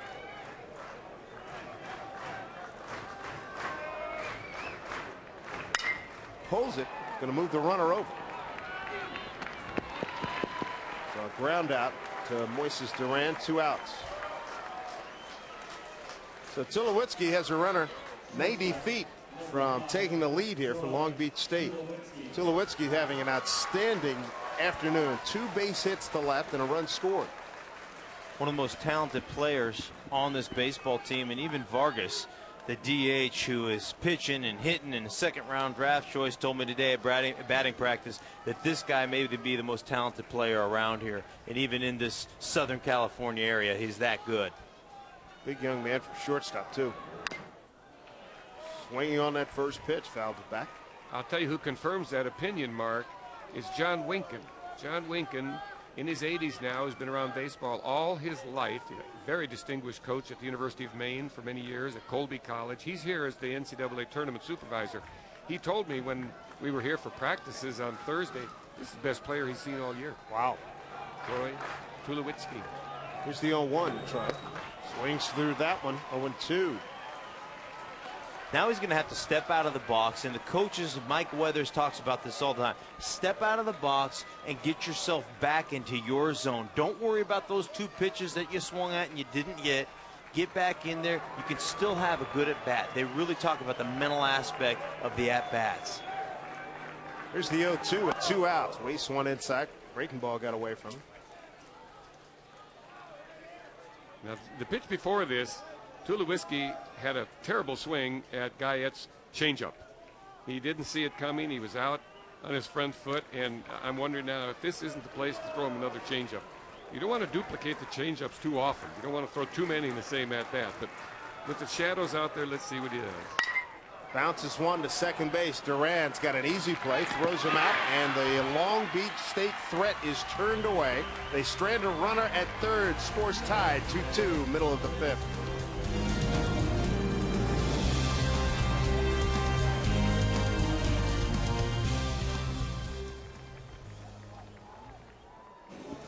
Well, last night's hero, Trevor Crow, is going to lead off the 5th inning, the home 5th inning for the Arizona Wildcats in this 2-2 ball game. Arizona with a 1-0 lead, and this was a huge moment last night on a 2-1 pitch. He got a triple in the gap, and that gave Arizona the lead.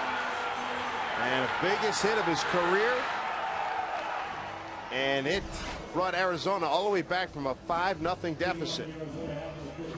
What a night he had. And those last two at-bats by Trevor Crowe were very productive. Scored a run in the 8th after doubling to left and then tripled to deep center field. Crowe leading it off here in the 5th, followed by Van Houten and Brown. 1, 2, and 3, the top of the Arizona lineup. And Ramos starts him off with a breaking ball, ball 1. Ramos by inning. How about these pitches starting to mount up? 11 in the first, okay, but then 23 in the second inning, 19 in the third, 18 in the fourth. And now with that pitch is 72nd. Here's the 73rd offering. And that's down low, 2-0. Boy, that is a recipe. That is a recipe for a short outing. You're not going to get, not many times you're going to get into the 7th, 8th inning with that many pitches throughout the course of each inning. 2-0, 3-0. And you can see how the shadows are creeping even more now.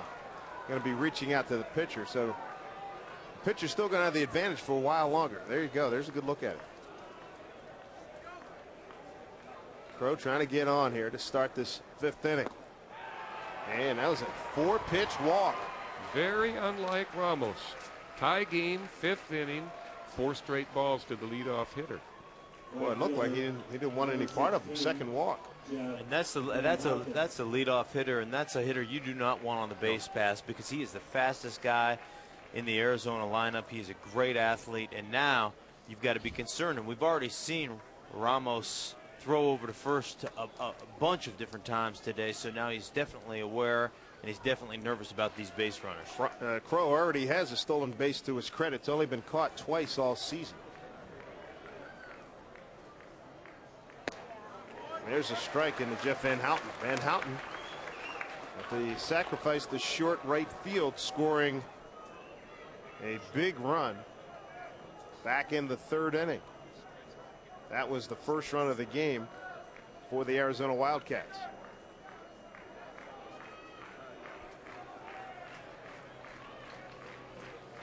Here's the 0-1 to Van Houten, and they'll keep Brown, check that Crowe close. 2 runs in the 2nd for Long Beach State, and 2 runs for Arizona, bottom 3, 2-2 ball game. Ramos has a fair move, I would say, to first base. He hasn't picked off, he hasn't really made it close very often, but he's really driven them back to first. Look out inside. It did hit him. It did hit him.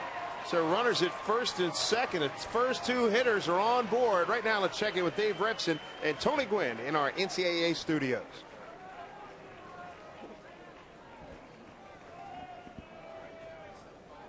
First baseman, number 5, Jordan Brown. No. As he delivers to the plate. All right, thank you guys. Back here at Blair Field in Long Beach, California. Arizona off to a good start here in the home 5th. They get a walk and a hit batter to start this inning, and Cesar Ramos 5+, 2 walks and a strikeout. Coming up on 80 pitches here. A little discussion, Jerry, on defensive strategy. Yes, that because now 1st and 2nd with nobody out, they have to expect a bunt. Moving the runners over. Jordan Brown up at the plate, left-handed hitter, left-handed pitcher, so it really cries out for a bunt here to move those runners over. And I think that Troy Buckley, the pitching coach, went out there for 2 reasons: to set the defense, what Mike Weathers has decided. He sent Troy out there with the message, and also to speak to his pitcher, because he's a bit wild. He walked the first man 4 pitches, now hit the second man. What's happened here? This is very unlike him. Jordan There's Brown. Troy Buckley. Here's Jordan Brown for his 3rd at bat today. Bounced into a double play and bounced out the 2nd.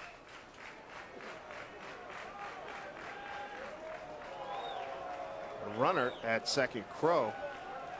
It's not a real challenging lead at all. He did that. Ramos did that. He spun back. It was not an attempt to pick off. He just wanted to see if the batter would commit to the bunt. He did not, as you pointed out, Dave. So, but I think it's very. I'm going to go out on a limb here. Start coaching from the bench, which I mean from the booth, which I shouldn't do. But I think it's going to be a bunt. You'd have to turn back your coaching card if you didn't think, right? Yeah. Misses outside. 1-0.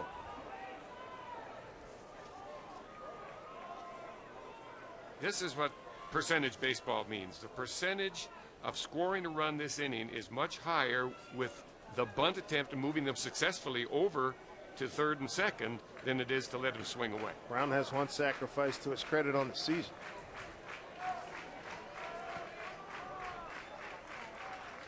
Gives it up, and a nice bunt down the third baseline. Mockley throws and just gets him. That's a great hustle play by Jordan Brown to get down the line. Made Mockley make the play. 2-2 ball game. Arizona threatening. We send it to the studio and Dave Revson.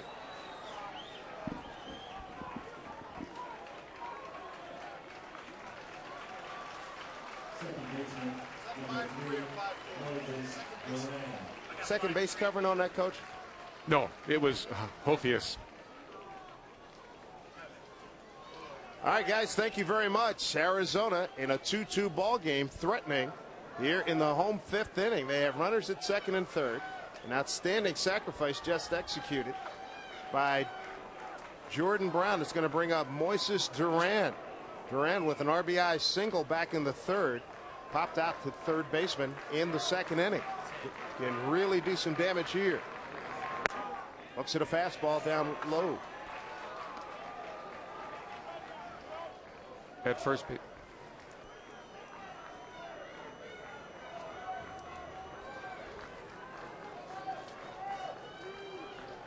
Moises Duran. He's ahead in the count 1-0. Runners at second and third for the Wildcats of Arizona. 2-2 ball game. To the fastball. It's in there for strike one. Neil Jamison warming up down in the bullpen for Long Beach State. He had a nightmare last evening. Well, that's a normally very dependable closer. He's closed out 12 times. He's blown 2 of them, 2 saves, but and last night was one of them. He had a hard time. Here's the 1-1 pitch to Durant. Fouled straight back. But if you're Neil Jamison, you got to get back on the horse to buck you off, don't you? Sir. Just got to get back up there and keep hurling. Kid's got good live action. He's got good breaking stuff. Just had a little control issues last night, and he'll get back on it. One out here in the home fifth. Arizona trying to close out Long Beach State. Still got a long ways to go here in the fifth inning, but Arizona with runners in scoring position at second and third. Trevor Crowe at third, Jeff Van Houten at second. And Moises Duran with a big RBI opportunity. Here's the 1-2 pitch. This one hit the center field. Back goes Buhagiar. He makes the catch. And the runner at third, Trevor Crowe, is going to score easily.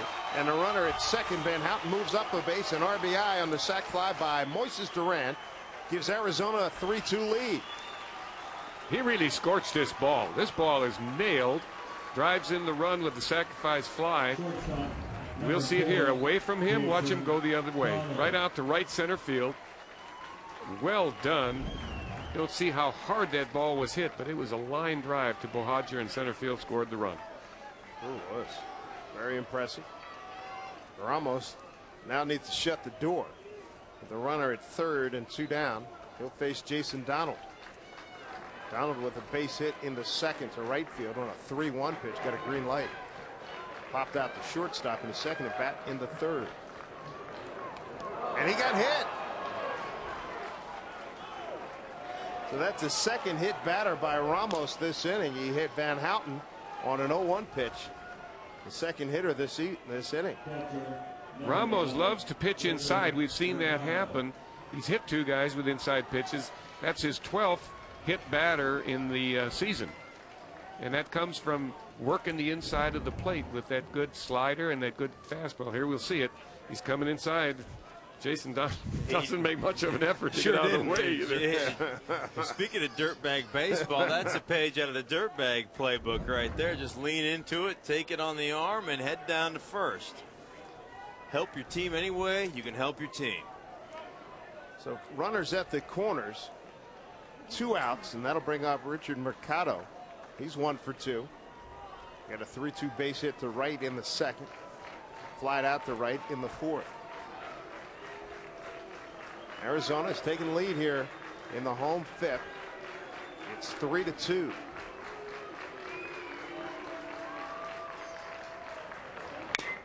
Little bouncer tap foul. Strike one. 2 outs now, and with Donald at first base and Van Houten, both of them run pretty well. And if the count goes to 2 strikes and the hitter Mercado gets behind in the count, it could very well happen that Andy Lopez would put on a double steal attempt. It'd be interesting to see if that happens and then how Long Beach defends it. Sure. Fastball misses inside.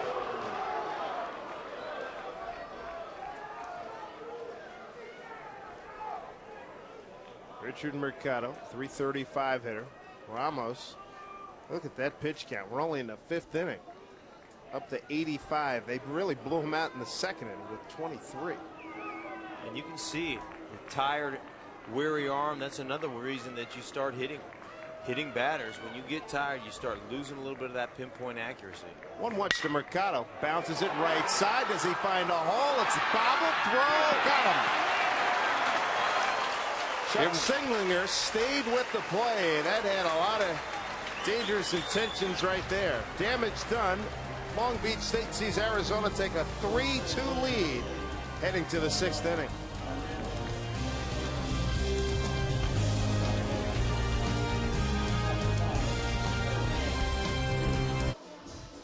Welcome back, everybody. 3-2 Arizona over Long Beach State. Sunday, join ABC Sports as a star-studded field tees off at the Buick Classic. Final round coverage begins Sunday at 3 Eastern, noon Pacific on ABC Sports. Championship television. And just across the way at Rec Park, there's somebody going out. A good walk, not spoiled. The leaders after 3 rounds. Lauren Roberts has vaulted into the lead at 12 under. Rory Sabatini and Cameron Beckwith at 11 under. Recreation Park just over left field. It's funny, Trevor Crowe before the game was saying, you know, the fans out there were ragging him pretty good, but he said they weren't as funny as he thought they were, as he was going to hit. He said, I've heard better. So he's critiquing the fans now. Yeah, I like that. He was a little disappointed. He said, you know, come on, you got to give me some better lines than that. That's another full house here in the stands. Every seat seems to be occupied. But last night there were many more people out on the other side of left field, standing on their cars, on their trucks, getting a free peek. And they're the ones that were on Trevor Crowe. There you see some of them. There they are. And there's a golfer. 2 of them. Fairways and greens, my man. In the background, here's Vargas, the top hitter on the ball club. 2 for 2. He's got an RBI triple to center in the 2nd and a base hit to left in the 4th. 5, 6, and 7 here in the Long Beach lineup. Goes the other way again. Crowe is there. Got the glass. Oh, he had it shaded. He had the glasses on. Tries to get Vargas, and Vargas hustling all the way is in with a 2-base error.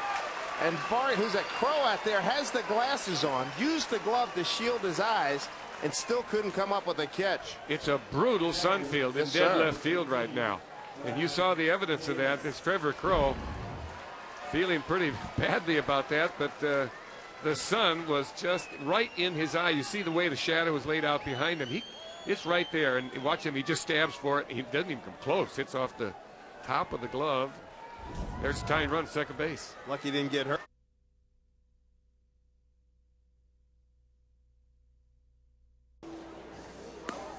Brad Davis's would have occurred without the 3rd out. Okay.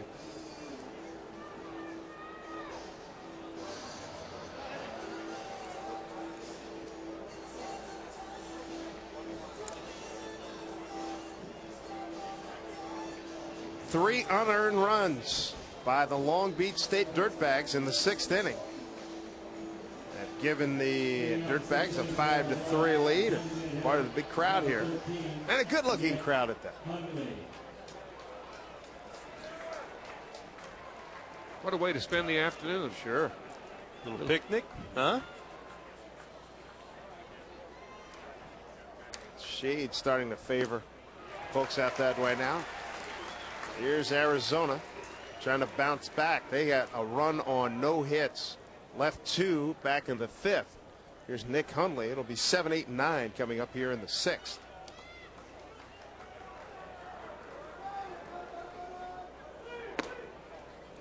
That fastball. This is inside, 1-1.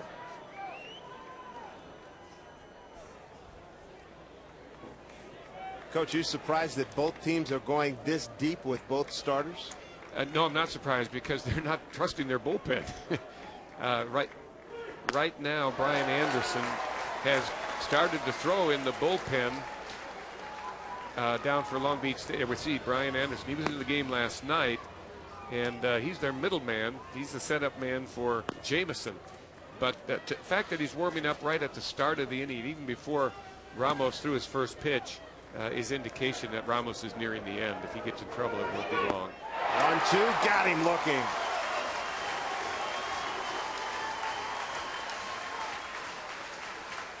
That's a big out, leadoff man. After they scored 3 runs, now the pitcher comes out and he gets the leadoff man with a called third strike. That gives a big lift to the defense.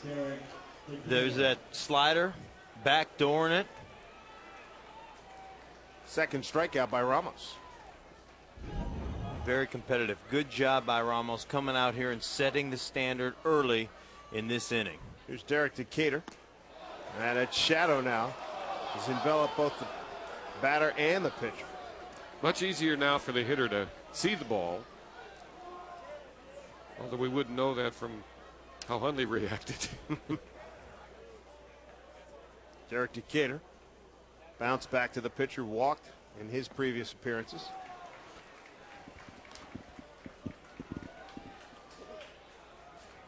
Brad Boyer on deck. Well, Brad, after that error back in the in the top of the 6th, no, he'd love to make amends coming up here. Green light, couple of bounces to Tulowitzki. Steps, throws, and he got him, man. Let's send it back to our studio. Dave Revson and Tony Gwynn.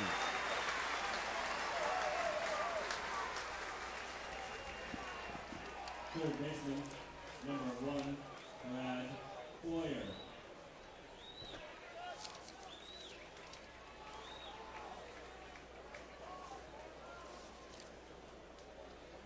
Mm-hmm.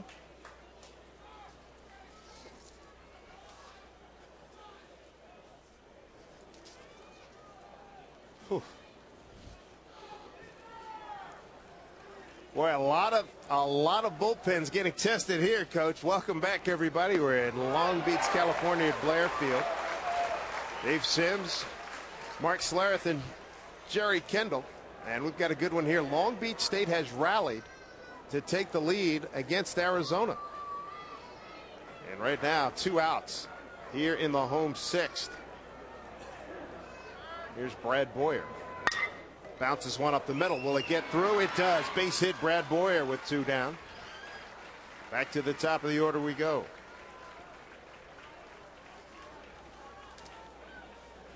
Up for grabs, a trip to the College World Series. Arizona trying to get back there for the first time since '86.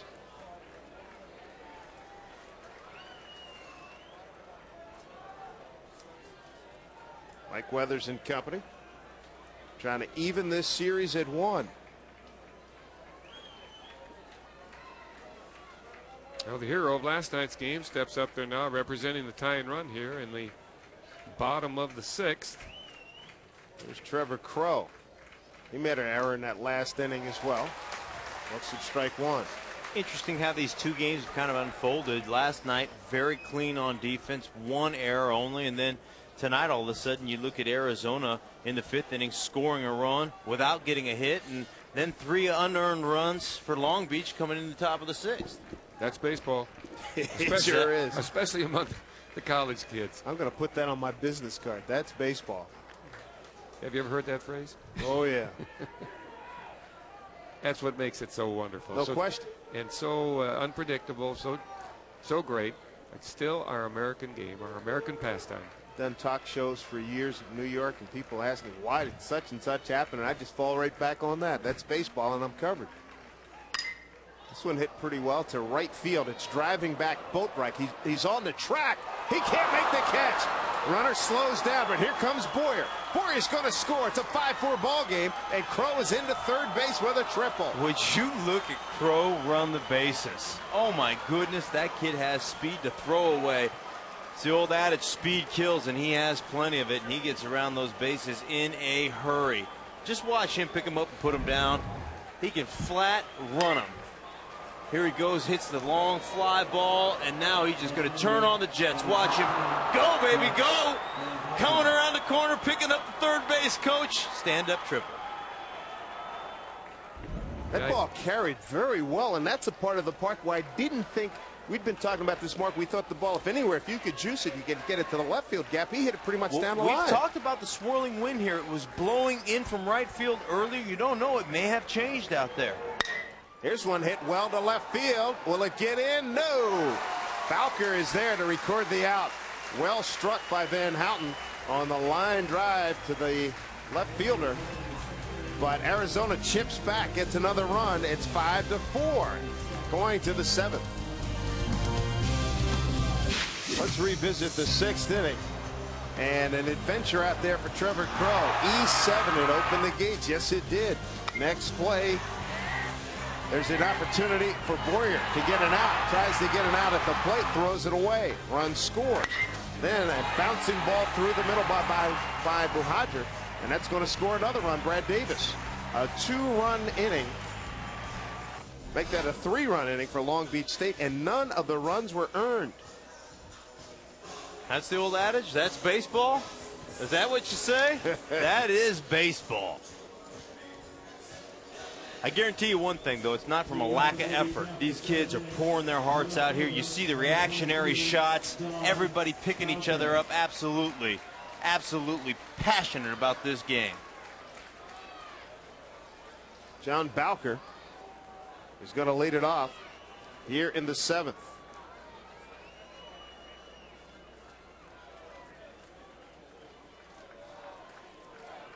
Bowker 0 for 3. And the starter for Arizona still in there, Kevin Guyette. 6'4", redshirt sophomore out of Paradise Valley, Arizona. Transfer from Georgia Tech, born in Lexington, Kentucky. Dad Bob played on the 75 Kentucky Wildcat Ball Club. In basketball, that lost to UCLA, John Wooden's last championship team.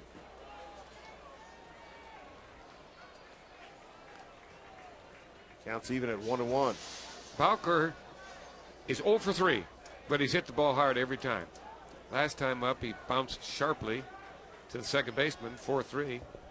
And he hit a ball earlier in the game, hard line drive to center field. First inning, hard shot to first base. 0 for 3 in the book, but to me, he's swinging the bat really good. Looks at strike 2.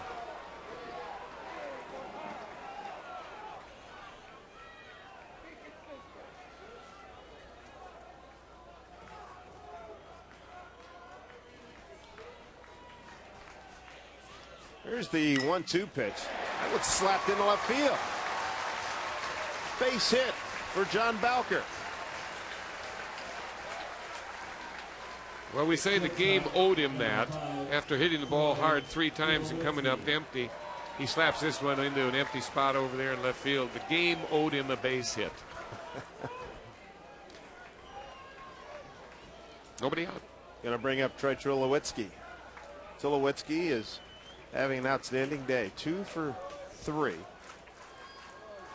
And he was the regional's most outstanding player at Stanford last week. 3 homers, and he hit .417. During both teams' batting practice, this is the only guy I saw yank one out of here, guys. Only guy I saw, so you know he's got big-time power. Play him deep, a little bit towards left. Breaking ball over for a strike.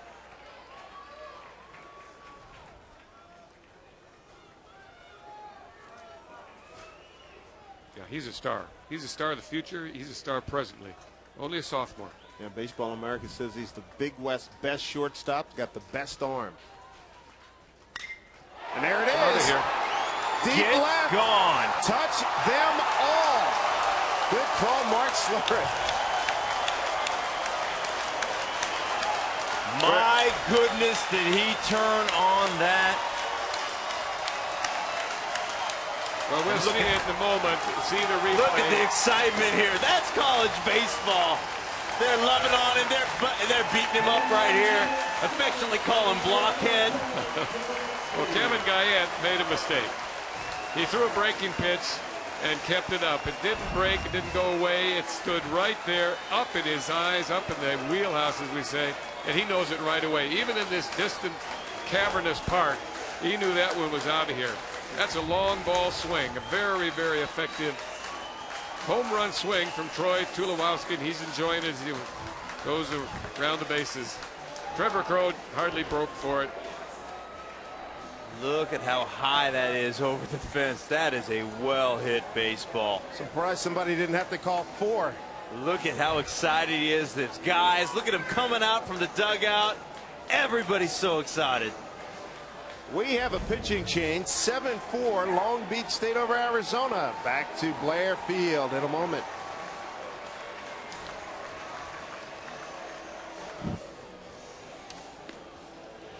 Big bounce back game for Long Beach State. Trailing in the series 1-0 to Arizona. Arizona rallied to win last night 6-5. Back and forth we go, and now Long Beach State with 3 in the 6th, 2 here in the 7th. And Brad Mills is on in relief. Mills was in for a batter or 2 last night. And his first hitter is going to be a tough one. Jason Vargas, the DH for Long Beach State. That's not the way you want to break yourself into a game, is it? Big power hitting lefty. Not a pull hitter. He has laid the bat on the ball today. Going to center field, going to left field. Drove a ball to left field that was just butchered out there by Crow, and he'd be the first one to admit it. Sun didn't help anything. There's a breaking ball by Mills. Mills more of a breaking ball pitcher, right, Coach? Yes.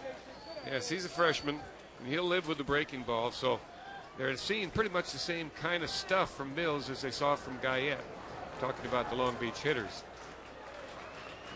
Not a great fastball. Because he doesn't throw hard. Maybe Vargas will try to turn on him. I wouldn't be surprised. He's capable. He's had a few control issues, walking 12 guys, striking out 7, so that's something we got to keep our eye on. That's a serious control issue. Yeah. Well, he's a freshman, and that's 9 innings pitched. That's making that adjustment coming up to big-time college baseball. Well, that pitch missed. 3-0. If he can keep it close, we saw last night the Wildcats are very capable of coming back. They're a scrappy ball club. So Mills comes in now. He's expecting to stop them right there. Don't let them score any more runs. 3-0 to Vargas. And that wasn't close. That's one of those things as a coach right now. You tell your guys, hey, keep that bat on the shoulder, and hell, this guy can throw us a strike. Let's go ahead and load these bases up. Let's get base runners in position. And no lead is safe against the Arizona Wildcats. We proved that last night, guys. So let's go ahead and see how many base runners we can get on.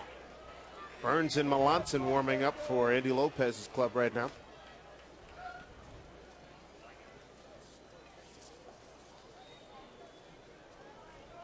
In fact, there's an urgent call to the bullpen to hurry up. Yes, sir. There's Melanson. Came in last night, got the win. Good hitter up there, Brad Davis.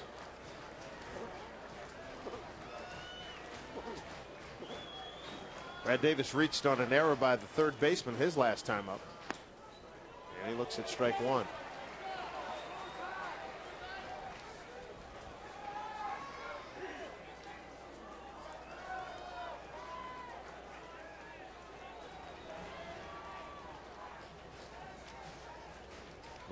There's nobody out, so things are starting to get away from the Wildcats here. They got to try to stop the bleeding right here.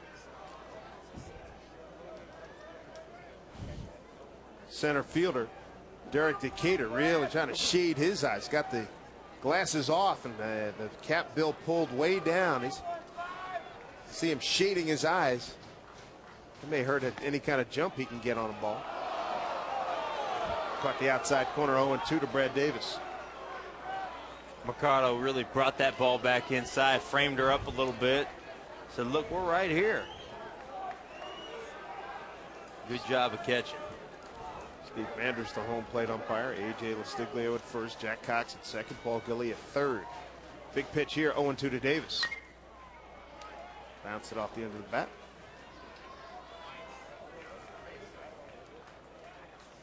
The lights have come on now here at Blair Field.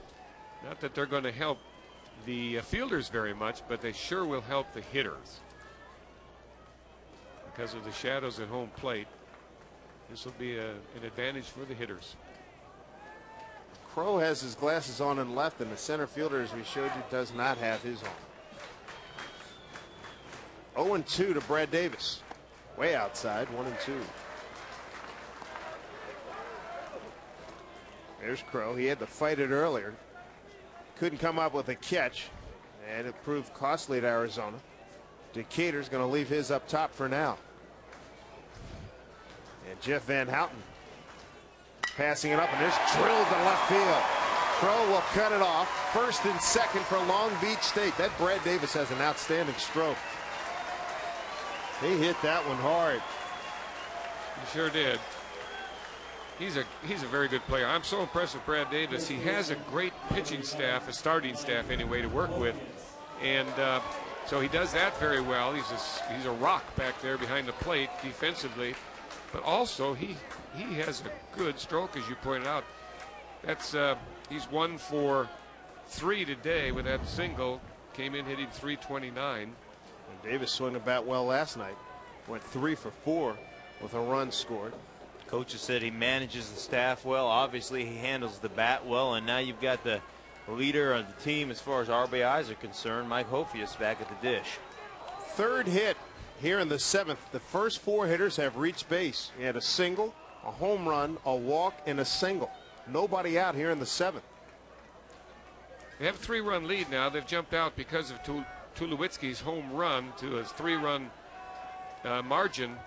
First and second, nobody out. And here's Mike Hophius, their leading RBI man and home run hitter. I wonder if he's going to bunt. Right now, they need as many runs as they can possibly get together. Third base is back. Yep. Turns to bunt. First baseman was coming in, Jordan Brown. A casual fan might think, hey, Coach Weathers, this is one of your bombers. Let him hit. Why bunt him? Well, the point is that they need all the runs they could get. Right now, they want to increase that margin so they have a cushion to work with going into the late innings. And that goes back to your percentage baseball. Yes, this is what it is. It's percentage baseball. Breaking ball misses outside. Buhajer got a base hit to center, so he's on an uptick right now himself. So think about turning him loose with runners at second and third if Hophius can get the job done and bunt him over. He's ahead in the count 2-0. Mike Weathers may let him hit now. We'll see. This is all part of the the cat and mouse game because he's getting the hitter's pitch here. He's 2-0. He's way ahead of Brad Mills, the pitcher. Still bunt. Strike on that pitch, 2-1. I guarantee you one thing. He wants to hit. Oh, yeah. He wants to crush one out there. But he'll do what he's told. 4-year senior, leader on this team, keeps guys loose in the clubhouse. If he's called on to bunt, he'll lay one down. 2 runs in here in the 7th to go with a 3 spot put up in the 6th by Long Beach State. 7-4. Dirtbags with the lead. Brad Mills on in relief of Kevin Guyette. Whether he bunts or not, I guarantee you, fellas, that every one of these hitters for the Long Beach team is a good bunter. They practice it endlessly. It's part of the short game that's so important to them. 2-1 pitch. Bunted it foul, so the count's even at 2.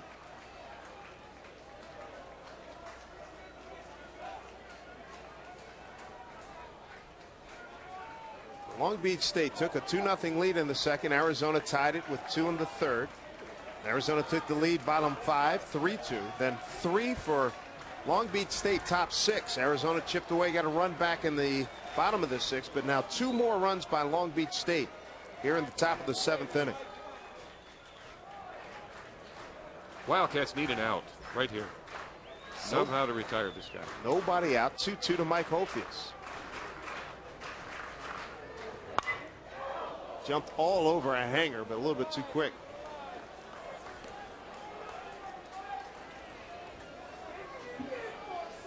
I think this is a situation where he'll be sitting on a curveball, coach, because he knows Mills is it's not one of those blow you away kind of guys. Very likely. Well, with 2 strikes, he's going to guard the plate. And in this situation, the safest thing, we talked about this, Dave, and we agree on this, the safest thing for the hitter now is to look for the fastball and adjust to the curve. See what he does here at the 2-2 pitch. He guarded for it. Nice job, Boyer. Stayed with it. That ball almost handcuffed Boyer. Hophius really put the fat of the bat on it. Did a good job to fight it off. Almost had an RBI. A great example of protecting the plate. He let that ball get really deep in the strike zone before he made contact with the ball, and he hit a shot down at Boyer. And we'll see it here now. Watch him wait, and there he lays on it. I couldn't tell in the shadows if it was a breaking pitch or a fastball. Good job by Vargas getting back to second base, not getting caught off guard. Hophius wanted something to show for hitting the ball that hard. Here's Josh Buhadra. Singled to center, later scored a run in the 6th. 1 down, runners at first and second here for Long Beach State. 2 runs already in. Down the line, that's a fair ball. Vargas is going to come around and score. Davis, they'll bring him around. They get a late stop sign, and they hold him up. So second and third for Long Beach State on the double by Josh Buhadra. 8-4 Long Beach State. There's Don Barbara, the third base coach, and he brought, as you pointed out, Dave, he brought the runner, Brad Davis, a long way around third and then gave him a late stop. But Brad Davis, good base runner that he is, was able to recover and get back. It was excellent third base coaching. Maybe we'll get a look at it here. Here's the pitch, shot down the first base line, just out of Jordan Brown's reach. And it waddles around down in the corner while these 2 runs are scoring, or 1 run is scoring, and Brad Davis is being held up. But with only 1 out, I think Don Barbara did the right thing as third base coach by holding him up, because it would have been a close play at the plate. With 2 outs, he would have sent him. Get a timeout. We'll get back to Blair Field. Long Beach State trying to blow this one open. They lead by 4.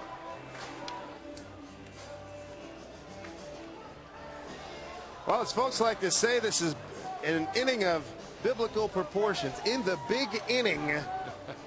And they are just racking them up here. 3 runs in here in the 7th. And Sean Jarrett out of Lyman, Colorado, about an hour and a half southeast of Denver, gets a chance to try to put a tourniquet on this from the Arizona standpoint. It has been a tough go. Sean Jarrett making his 8th appearance.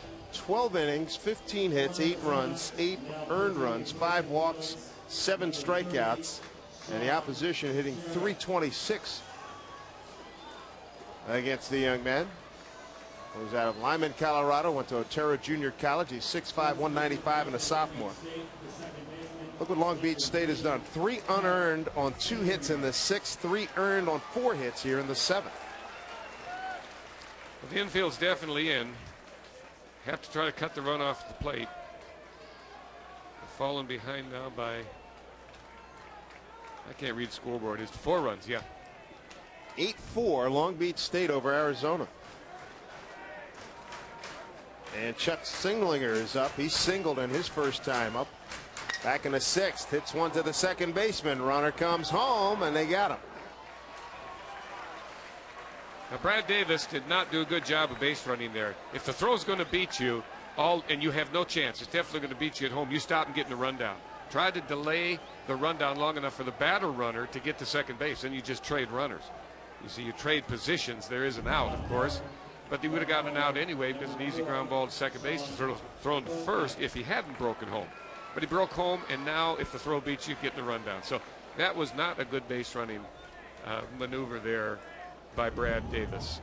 one of the few mistakes I believe we could count up to him. 2 outs here in the 7th.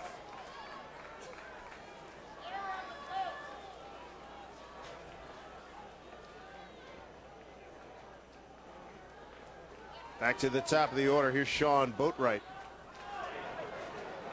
And a sac fly. Back in the 6th. Knocked in a run. Looks at a fastball on the outside corner. 8th hitter here in the 7th inning for Long Beach State. 3 runs in. Runners at the corner. Sean Jarrett, the 3rd pitcher of the afternoon for Arizona. Fouled off right side.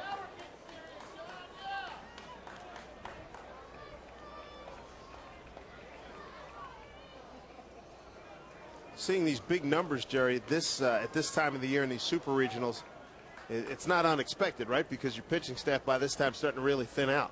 That's right. And to begin with, the bullpen and the depth of the pitching staff for Arizona has been very thin.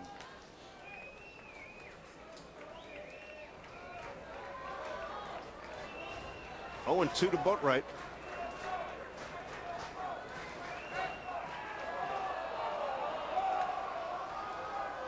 How many times have you seen that play work? 1st and 3rd with a right-handed pitcher. Tries to deke the runner at first by going after the runner at 3rd.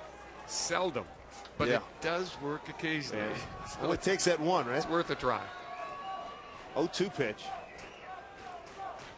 This one popped up. Could be trouble. Here comes Van Houten. Got a good job, but he dropped the ball. A run is in. That makes it 9-4. Buhagiar scores. So the defense for Arizona has really failed it this afternoon. I don't think we can fault the sun for that. It was not a sun field. He had to run a long way. They give him a single? They do give him a single. Hit, huh? Well, that's interesting. It's You generous. can score it yourself, folks, as we take a look at the replay. Wow. The right fielder, Jeff Van Houten, comes a long way to make. Here he comes. He comes into the frame right there. Oh, yeah. But he had a good shot at over it. that. Yeah. That's got to be an E, isn't it?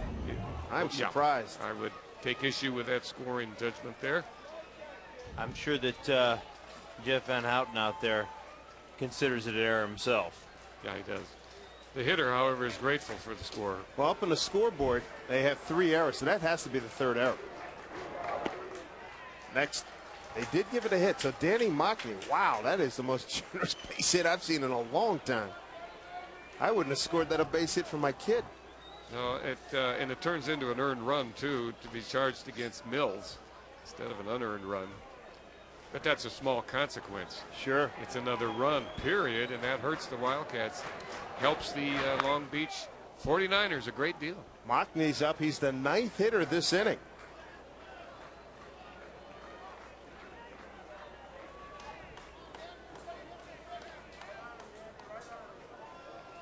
Well, it's got to be pretty quiet in that Arizona dugout. They were quiet last night with Jared Weaver doing a number on them for the better part of 7 innings and change. And now they've seen errors by the 3rd baseman, left fielder, and right fielder. Here's a fly ball right side going foul.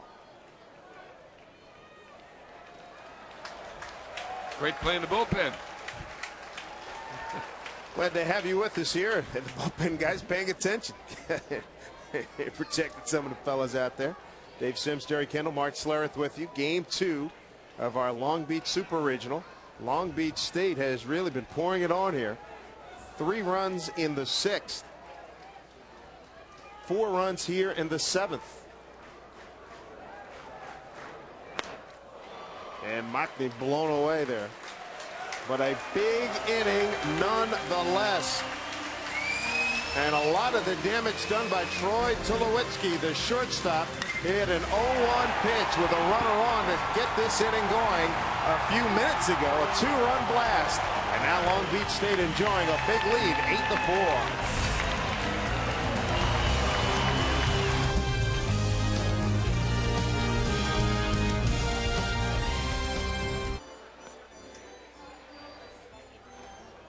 9-4, Long Beach State over Arizona. We go to the bottom of the 7th inning. Right now, let's check out the Coca-Cola Championship Expressions.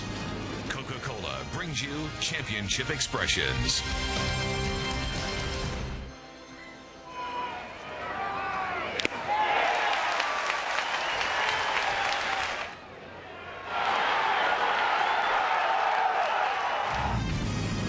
Coca-Cola brings you Championship Expressions. Troy Tulowitzki, big shortstop. His 7th home run, one of the big blows in that top of the 7th inning for Long Beach State. 9-4 the lead right now for the Dirtbags. And what kind of response does Arizona have? They'll send up their 3, 4, and 5 hitters, Jordan Brown, Moses Duran, and Jason Donald. 3,039, 3,039, fourth largest crowd to see a Long Beach State game here at Blair Field.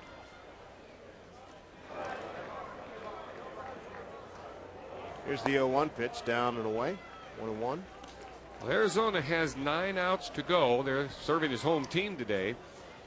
So they've got to make them count. And they have a chance. We know that from last night. They're a comeback kind of team. Fastball gets the outside corner. That was a terrific inning for Long Beach State. 4 runs on 5 hits. Guys, the way Ramos is going right now, I would have never thought with all the pitches that he threw early in this ball game and that that he would be able to get here into the 7th inning right now. It's a great job of toughness by him. 1-2 pitch. Settling down, had base runners, had walks. He hit some batters, and yet, you know what? He still just battled through this thing and look at into the 7th inning. A great job by Ramos. Courageous pitching. But Mike Weathers taking no chances. He has 2 guys up in the bullpen. Staying loose. 2-2. Oh, that got him.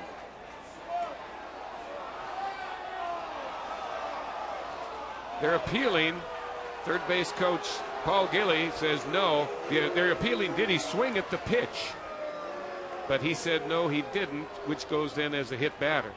Third one today. If he swings at the pitch and the ball hits him, it is not a hit batter, it's a strike. No, you see the bat lagged way behind the plate, and it hurt. Here we get a better look at it from this angle. Ooh, remember that had to hurt. Yeah. Van Houten was hit in the 5th. Jason Donald was hit in the 5th, and now Jordan Brown here in the 7th. That brings up Moises Duran.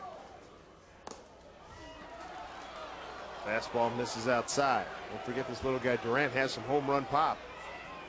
He's got 6, came in as a .314 hitter entering today. 5'9", 175 pounds. Andy Lopez says swings like he's 6'4", 220. So fastball's in there for strike, 1-1.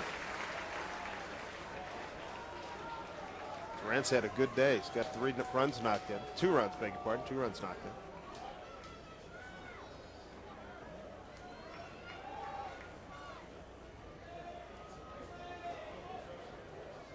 Here's the 1-1 pitch. Fastball misses outside, 2-1. I don't think Mike Weathers will go very far with Cesar Ramos.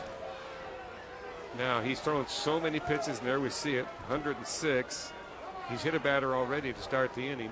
3 total, amazing. Duran was looking to drive the ball and popped it up. 2-2.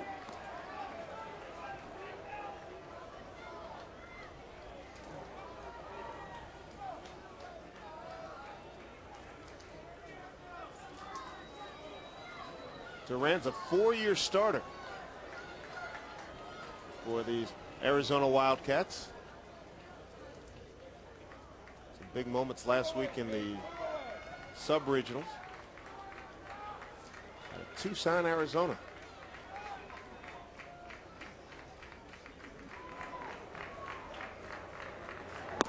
Struck him out. Sinking fastball. Came back to get him. And that's a big out for Cesar Ramos, excuse me. after hitting the first batter and getting this guy now on a strikeout, indicates he's still got pretty good stuff. Third strikeout for Ramos today. And that brings up Jason Donald. And he looks at strike one. Good starting pitching thus far for the Long Beach State Ball Club. Weaver got into the 8th inning last night. Look at the 12 strikeouts. He threw 136 pitches. 2 walks, 3 Ks today for Ramos. Never changed his expression. Sure does. He's impassive, very cool. He said one of the things he learned from Weaver about being aggressive and have no fear up at the plate, up on the mound facing the batters at the plate. Go after him. Go get him.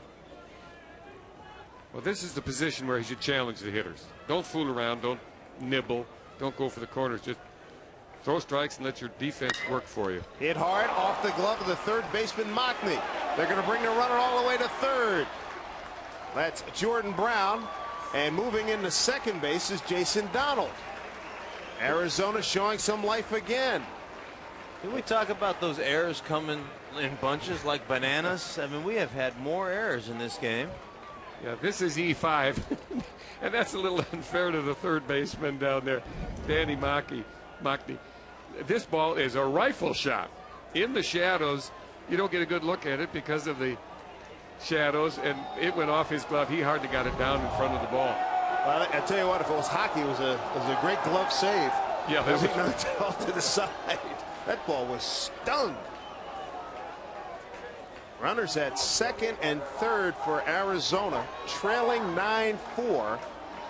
And you heard the boos from the 3,000 fans here at Blair Field. They wanted to see the starter come in. They don't have a lot of faith in the bullpen. The bullpen has been a little incendiary of late. Those of you expecting to see Tulane versus Cal State Fullerton, it's coming up next. We'll keep you updated on what's going on there. In the meantime, a timeout with Long Beach leading 9-4.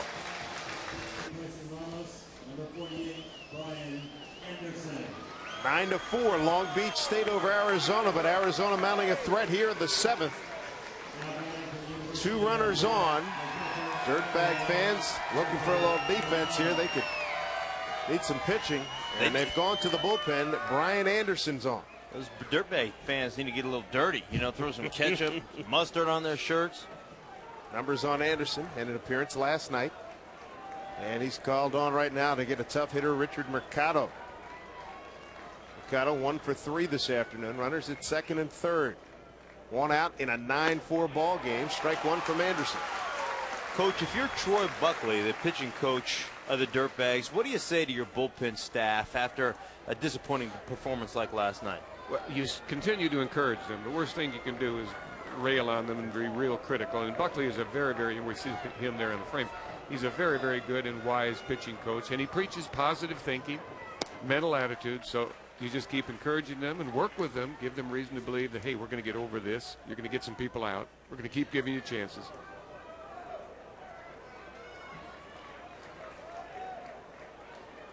Anderson's a junior, 6'3".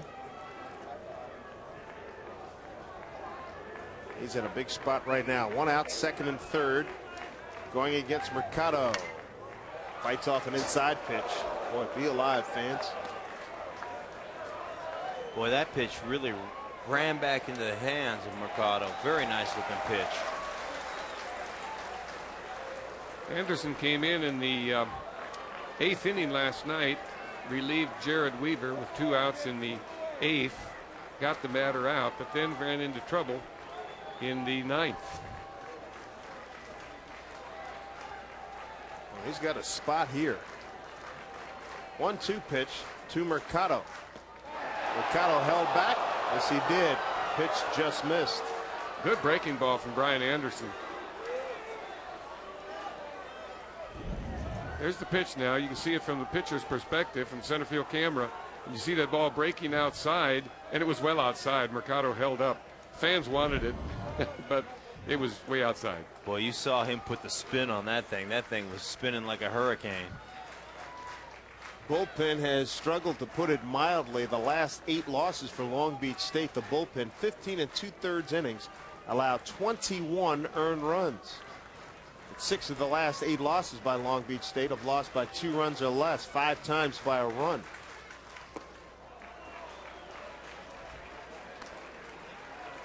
Jordan Brown on third. He was hit by a batter and took third on an E5, error on the third baseman. Jason Donald on the E5 reached second. 1 out. That out was a strikeout of Moises Duran. And this is the first batter that Anderson is facing. Young man out of Mission Viejo, California. 3-2. Walked him. Bases loaded. Went with a breaking pitch on 3-2. Interesting. This is the kind of thing right here. After you've already struggled the end of the season, you struggled last night. This is what gets back into your head. Last 20 games, 9.83 earned run average and 382 on base percentage. Boy, that's ugly. Boy, that gets into your head as a relief pitcher, as a bullpen pitcher. Now you're starting to think again while you're up there. If you're Brian Anderson, man, I got to throw a strike here. Nick Hundley, 0 for 3, struck out twice looking this afternoon. Well, this is interesting, Dave. Pitching in the bullpen, running down and getting warm is Justin Vargas, the possible starter for tomorrow. To show the importance of this game, that's right. They're going to shoot the works. Gotta have it. And Anderson bounced that. That's Jameson right there, and Vargas went down to join him. There he's standing. Vargas. He's ready to start throwing if needed. And he is throwing, as a matter of fact. Big spot for Arizona. 1 out, bases loaded, down 9-4. Good heat by Anderson. 1-1. Vargas jogged down last night to the bullpen, started warming up as well, never got in. Well, a base hit here would really make it interesting. Long Beach State blew it open, Jerry, with 3 in the 6th, 4 in the 7th. Trying to get back in this series. Arizona rallied last night to win it 6-5. Take a 1-0 lead in this best of 3.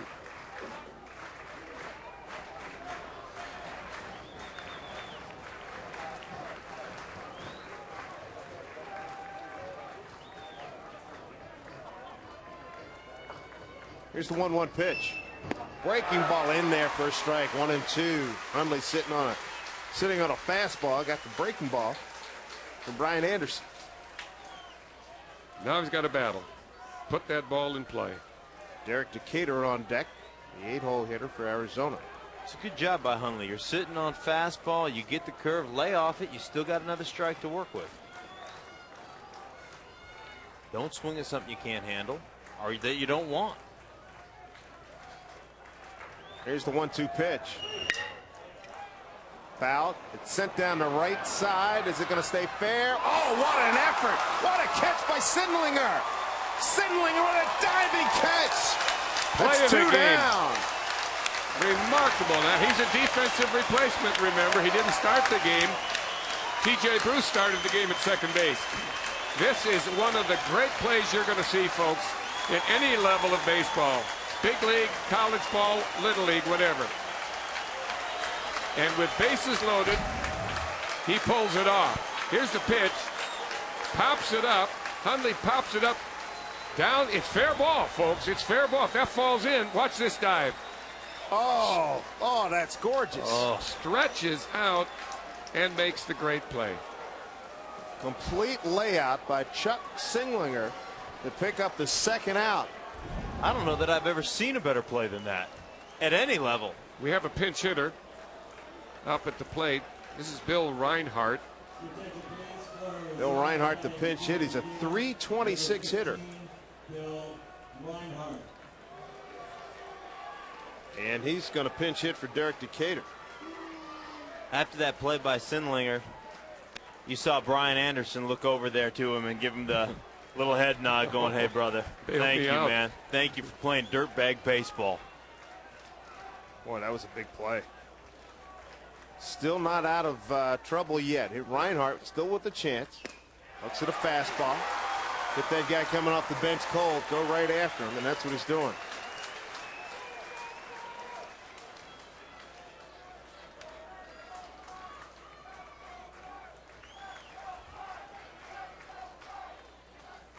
Reinhardt in a big spot.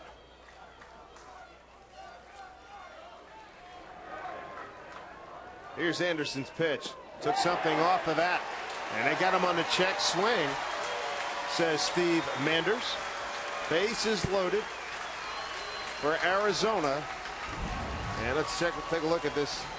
Look at Brad Davis. What a great job. Turns the glove, moves his body, flips it under to keep the ball from getting loose. That's a great job of catching. Bases loaded. That pass ball scores a run. Sure. Good job by Brad Davis. What an athlete back there. What an aware catcher. Reinhardt, a freshman from Citrus Heights, California. Next pitch is outside. Bases loaded for the Arizona Wildcats. Jordan Brown at third. Jason Donald at second. And Richard Mercado, he's at first. Big threat here, trying to respond.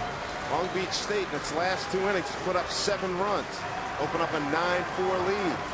Pinch hitter Bill Reinhardt now 1-2 with the bases loaded, 2 outs. Got him! Oh, and he fouled it off. Davis couldn't hold on. Hanging on by a thread. That was a tough pitch. Breaking pitch down. He just barely nicked it.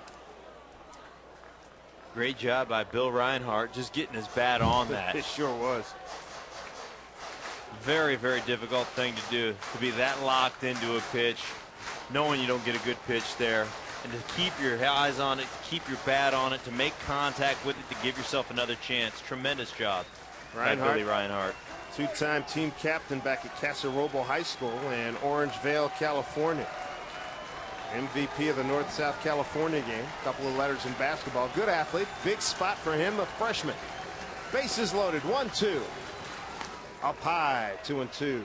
It's amazing to me when you start looking at these rosters and you start looking at this game, how many freshmen get to come into these games in this game, a game of this magnitude, and to make a presence, make their presence felt. He's played quite a bit this year. Bill Reinhardt has started 38 games, played in 45. He's a pretty good outfielder. He's gotten some playing time as freshman. One of the bright young stars, promising stars for the Wildcats. Anderson comes set. 2-2 pitch with 2 outs and a bases loaded. Pulled the string on him, and Long Beach State gets out of the jam. Nothing across for Arizona. And what an inning. This might have saved the ballgame. Chuck Singlinger with a complete layout. It preserves the inning for Long Beach State.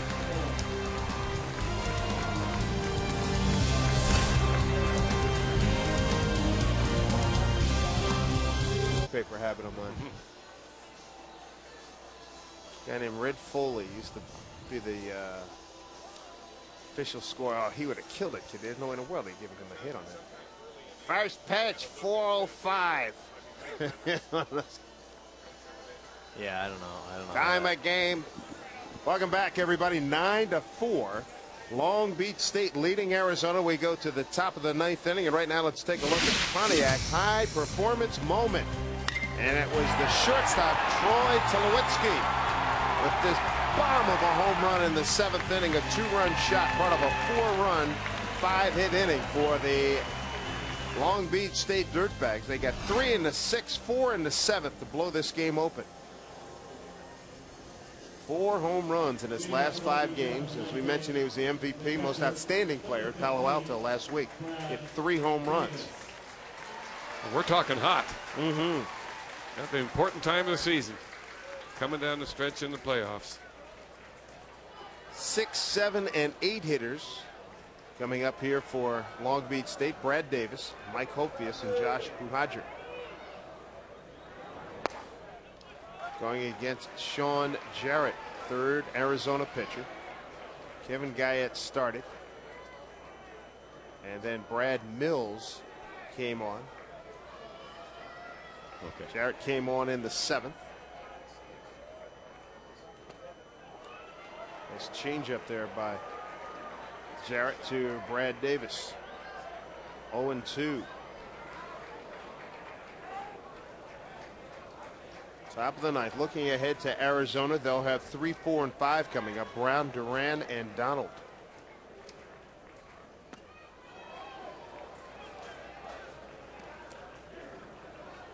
Well, there's Mike Weathers, of course, the coach. He's done a nice job of shaking up his lineup today. After the loss last night, he dropped Bohadjer out of the leadoff, dropped him down to 9, put Sean Boatwright up in leadoff, and juggled the last 4 slots in the lineup. Duran records the first out. 1 out here in the 9th.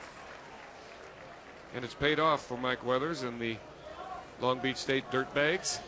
Scored 9 runs, 12 hits. Much better offense tonight. Started T.J. Bruce at second base, and then came in with Chuck Singlinger later, and then Singlinger made one of the best plays you'll ever see at any level. Just a tremendous play in the outfield, or in the shallow outfield from second base. With the bases loaded. Exactly. Hophius with a base hit to center, intentionally walked, flied out to left, and lined out hard to third. He taps himself on the helmet. He's a little ahead of that one. Threw him a changeup. It's a little bit too quick. And he couldn't wait. He just jumped out at it, got it right off the end of the bat. Cued it.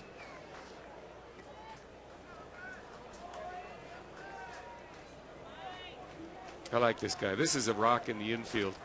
Mike Hophius. Brilliant fielder at first base. Senior, 4-year starter. One of those rock solid guys, dependable guys in the lineup. And he is the guy that is the team clown. I know when I was out there at the barbecue with these kids, they were going, "Get him, Hophius, get him, give him some grief." He tried to jump on me a little bit. I shot him right back down, though, Coach. You got that veteran savvy right there, Mark. Mm-hmm.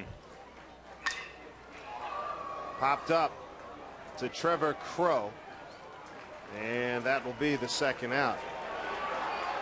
And Crow was walking in. He thought that was the third out.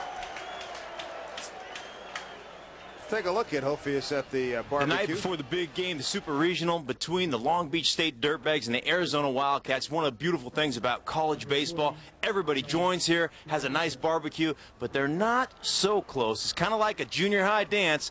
Arizona over there, Dirtbags over here. A lot of tension there, huh? Yeah, we were goofing around there right after that, and Hophius goes, "Oh, that's a good one, Mark." You know, he was on me. Mark, I can't imagine you sitting there without a plate in front of you. Look at me, man. Yeah. That's right. All That's that the good secret. food You know, all the hanging out. people ask me how I lost 70 pounds. Quit eating. That's you know what? You can talk all these different diet fasts. It's just quit eating. 70 pounds.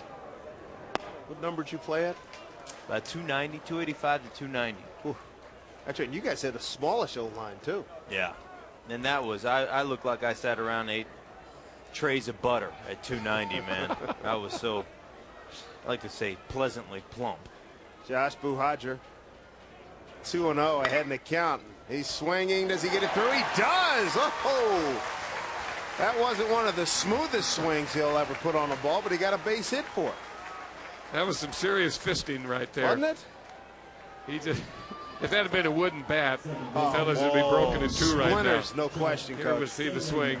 He gets jammed right on the fist, but he pushes it through the infield. Just found a little bit of area over there. Diving third baseman Boyer couldn't. Got in his get kitchen, it. and because of the aluminum bats, he got a base hit. Yeah, and he would have had shards of wood in his hands. That's what they call sawing them off. When you ride them up into the hands there, you break those wood bats, but that's one of the things about college baseball. Play with the aluminum. Here's Sindlinger. He's already impacted this game with a spectacular layout catch, bases loaded, against Arizona a couple innings ago. Another one of the young sophomores. He and his double play combination, double play partner, Troy Tulowitzki, show great promise again for next year for this club. Breaking ball away, misses. 2-0. Chuck Sindlinger. I think that's I guarantee that's a highlight you see for a while. That play. That's a Sports Center top 10 right there. Long Beach State broke on top 2-0 in the second. Arizona tied it in the third, led in the fifth by a run 3-2. Then Long Beach State went crazy, 3 in the sixth, Arizona responded with 1 in the bottom of the 6th, and then a big 4 spot, top 7 for Long Beach State for this 9-4 score. Guys, I'm going to make a prediction. We're going to see this play again here shortly, but I'm going to say that's number 1 on the top 10 list on SportsCenter. I couldn't argue with that. I'd vote for it. 3-1 to Singlinger. If he gets on, we go back to the top of the order and Sean Boatwright. Possible that the runner at first, Josh Buhajer, will be running on this 3-1 pitch. It's not a hit and run. It's runner goes. Bouncing ball down the line to third. Boyer, a long throw, got him. Well done. Nothing across. Here at the top of the 9th, Arizona's last licks, trailing by 5.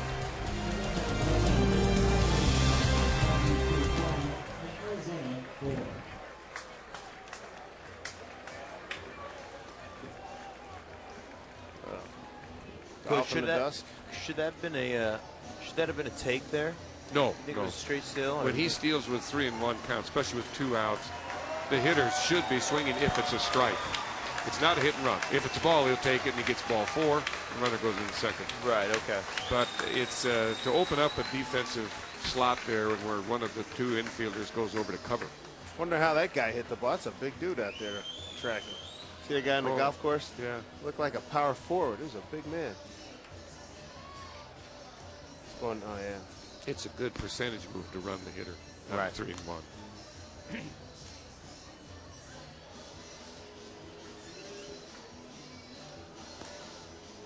Brian Anderson trying to close it down.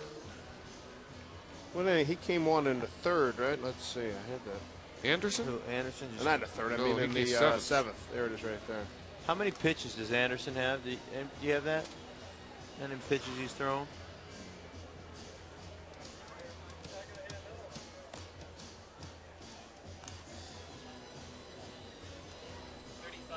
35. You got the official line on on all the pitchers. Can I get the official on all the pitchers? I don't think he heard you. Did you get official line, the pitching lines on all the pitchers?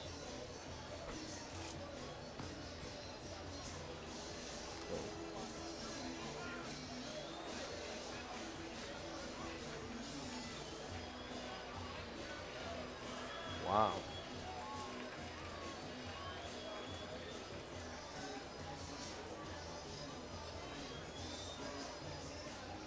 Oh.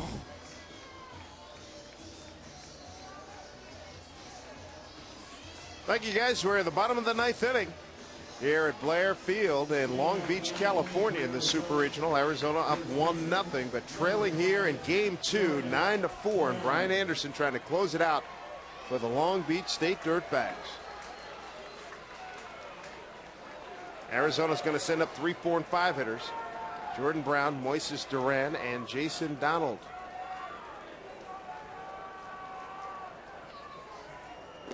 First pitch down low. Cal State Fullerton leading 3-0, top 3rd in their game against Tulane.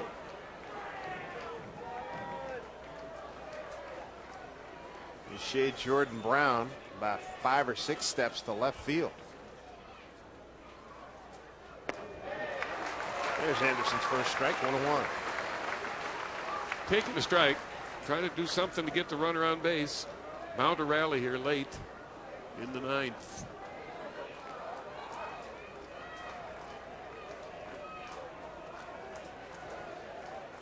Cesar Ramos started the game. If it seems like a long time ago, it was. This game coming up on 4 hours, but tell you what, for a 4-hour game, we got a lot of stuff in this game. It's been interesting. 1-2 to Jordan Brown.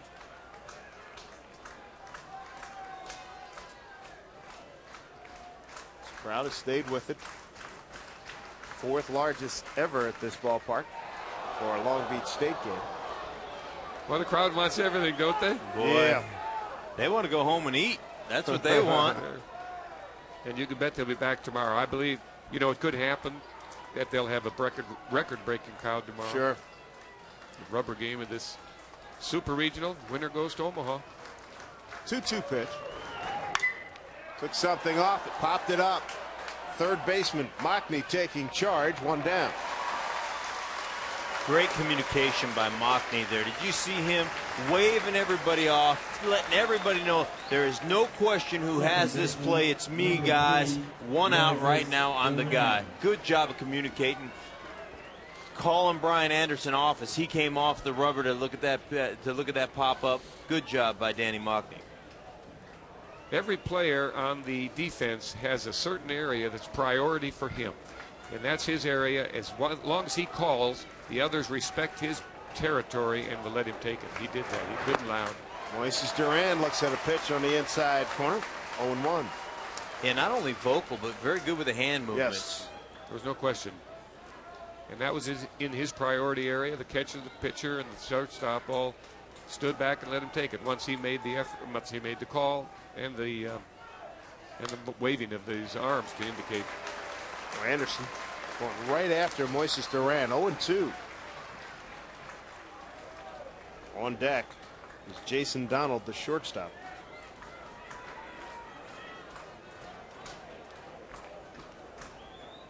Well, what a contrast to last night. Brian Anderson. Totally different guy on the mound right now. Confident. He's retired. 2, 4, 6, 7 hitters in a row. Controlled. Staying on top of the pitches. Breaking them off. Here's the 0-2 pitch. Bouncing ball up the middle. Tulowitzki dives, throws, and a big infield hit for Moises Duran. But a nice job by Tulowitzki to get that ball. Showed off his arm strength there, right, guys. Got deep in the hole, got over to the ball. Throws it from his knees, Coach. And when you can throw it from your knees like this, that just proves how much arm strength you have. This is a great effort. And throws off target, but he wouldn't have gotten him. Duran runs pretty good, but a great effort nonetheless. Sure was. Big man, too, to stretch out like that. Very agile. Guys, that's being a dirtbag right there. Look at him getting down, getting dirty, looking for quarters down there. Look what I found, a baseball. Throw it over to first base. There's Jason Donald with a one-out runner at first. They're not going to hold him on in this 9-4 lead here, bottom 9 for Long Beach State. Donald taking all away. Now turn himself loose, taking a strike. 0-1. They're still battling up at the plate, and Andy still has them taking the strike, hoping for a walk. And this is in preparation as much for tomorrow as it is maybe to mount a rally and make a threat here in the 9th inning. Runner goes, and he'll take second. Stay in the attitude, stay in the frame of mind. We're going to battle this guy no matter what the score is. It'll give him a little lift as they prepare for tomorrow. And here's the other issue. You know, Brian Anderson having a great outing right now, but he's up at 40 pitches right now. Now you're getting to the point where maybe Brian Anderson can't come back from your bullpen tomorrow. The rest of that bullpen has struggled, so let's make him throw as many pitches as we can so we don't have to see him tomorrow. Here's a 1-1 pitch. Good fastball. Beats Jason Donald.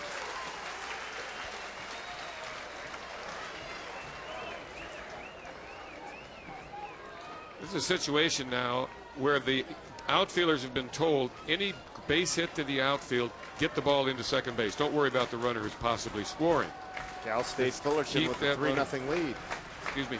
Keep that runner off scoring position if there's a base hit here. Pitch down low. 2-2 to Jason Donald. One out here, bottom of the 9th. Arizona trailing 9-4.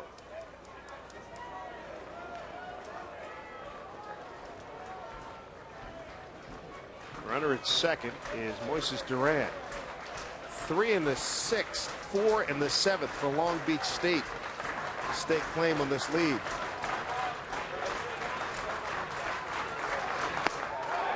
Fastball too high. 3-2. Oftentimes in situations like this, you play your outfield a couple steps back. Make sure you can cut it off in the gaps. Make sure you keep that runner from getting to the second base. If he gets a hit, you're not worried about the scoring potential of the man on second right now. We just don't want to get more guys in scoring position. Exactly.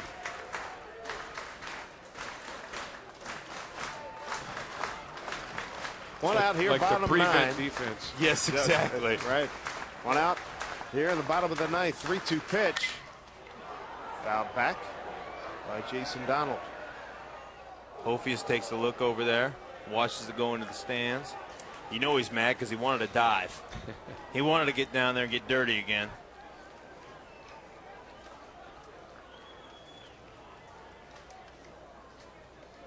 Good roll here by Brian Anderson. Very effective. Better command tonight than he had last night.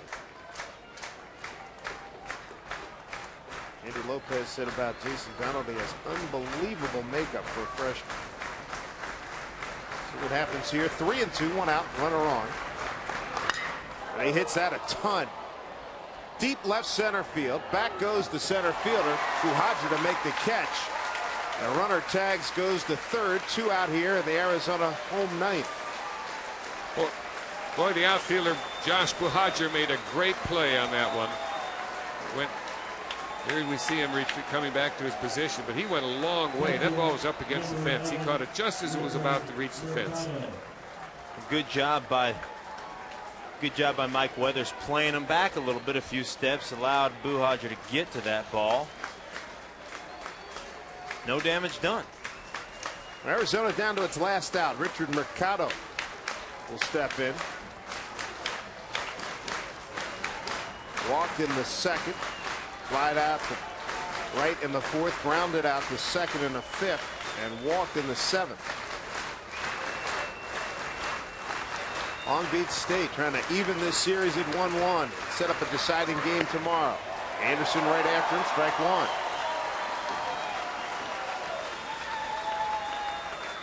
Anderson feeding off the energy of the crowd. Sure enough. They're on their feet. Well, they left here disappointed last night, but a big turnaround here. You get 7 runs in the 6th and 7th inning. Popped up. This should do it. Coming on, the right fielder, Boatwright, and we'll play a 3rd and deciding game tomorrow here at Blair Field. Long Beach State wins it 9-4. That's our final. We go to game 3 tomorrow. For Jerry Kendall and Mark Schlereth and our entire crew, I'm Dave Sims. This has been a presentation of ESPN, the worldwide leader in sports. For more information, log on to ESPN.com. Right now, let's join Dave Rivson and Tony Gwynn in our NCAA Championship studio. Long Beach State stays alive, fellas. 1-1. We'll play game 3 tomorrow.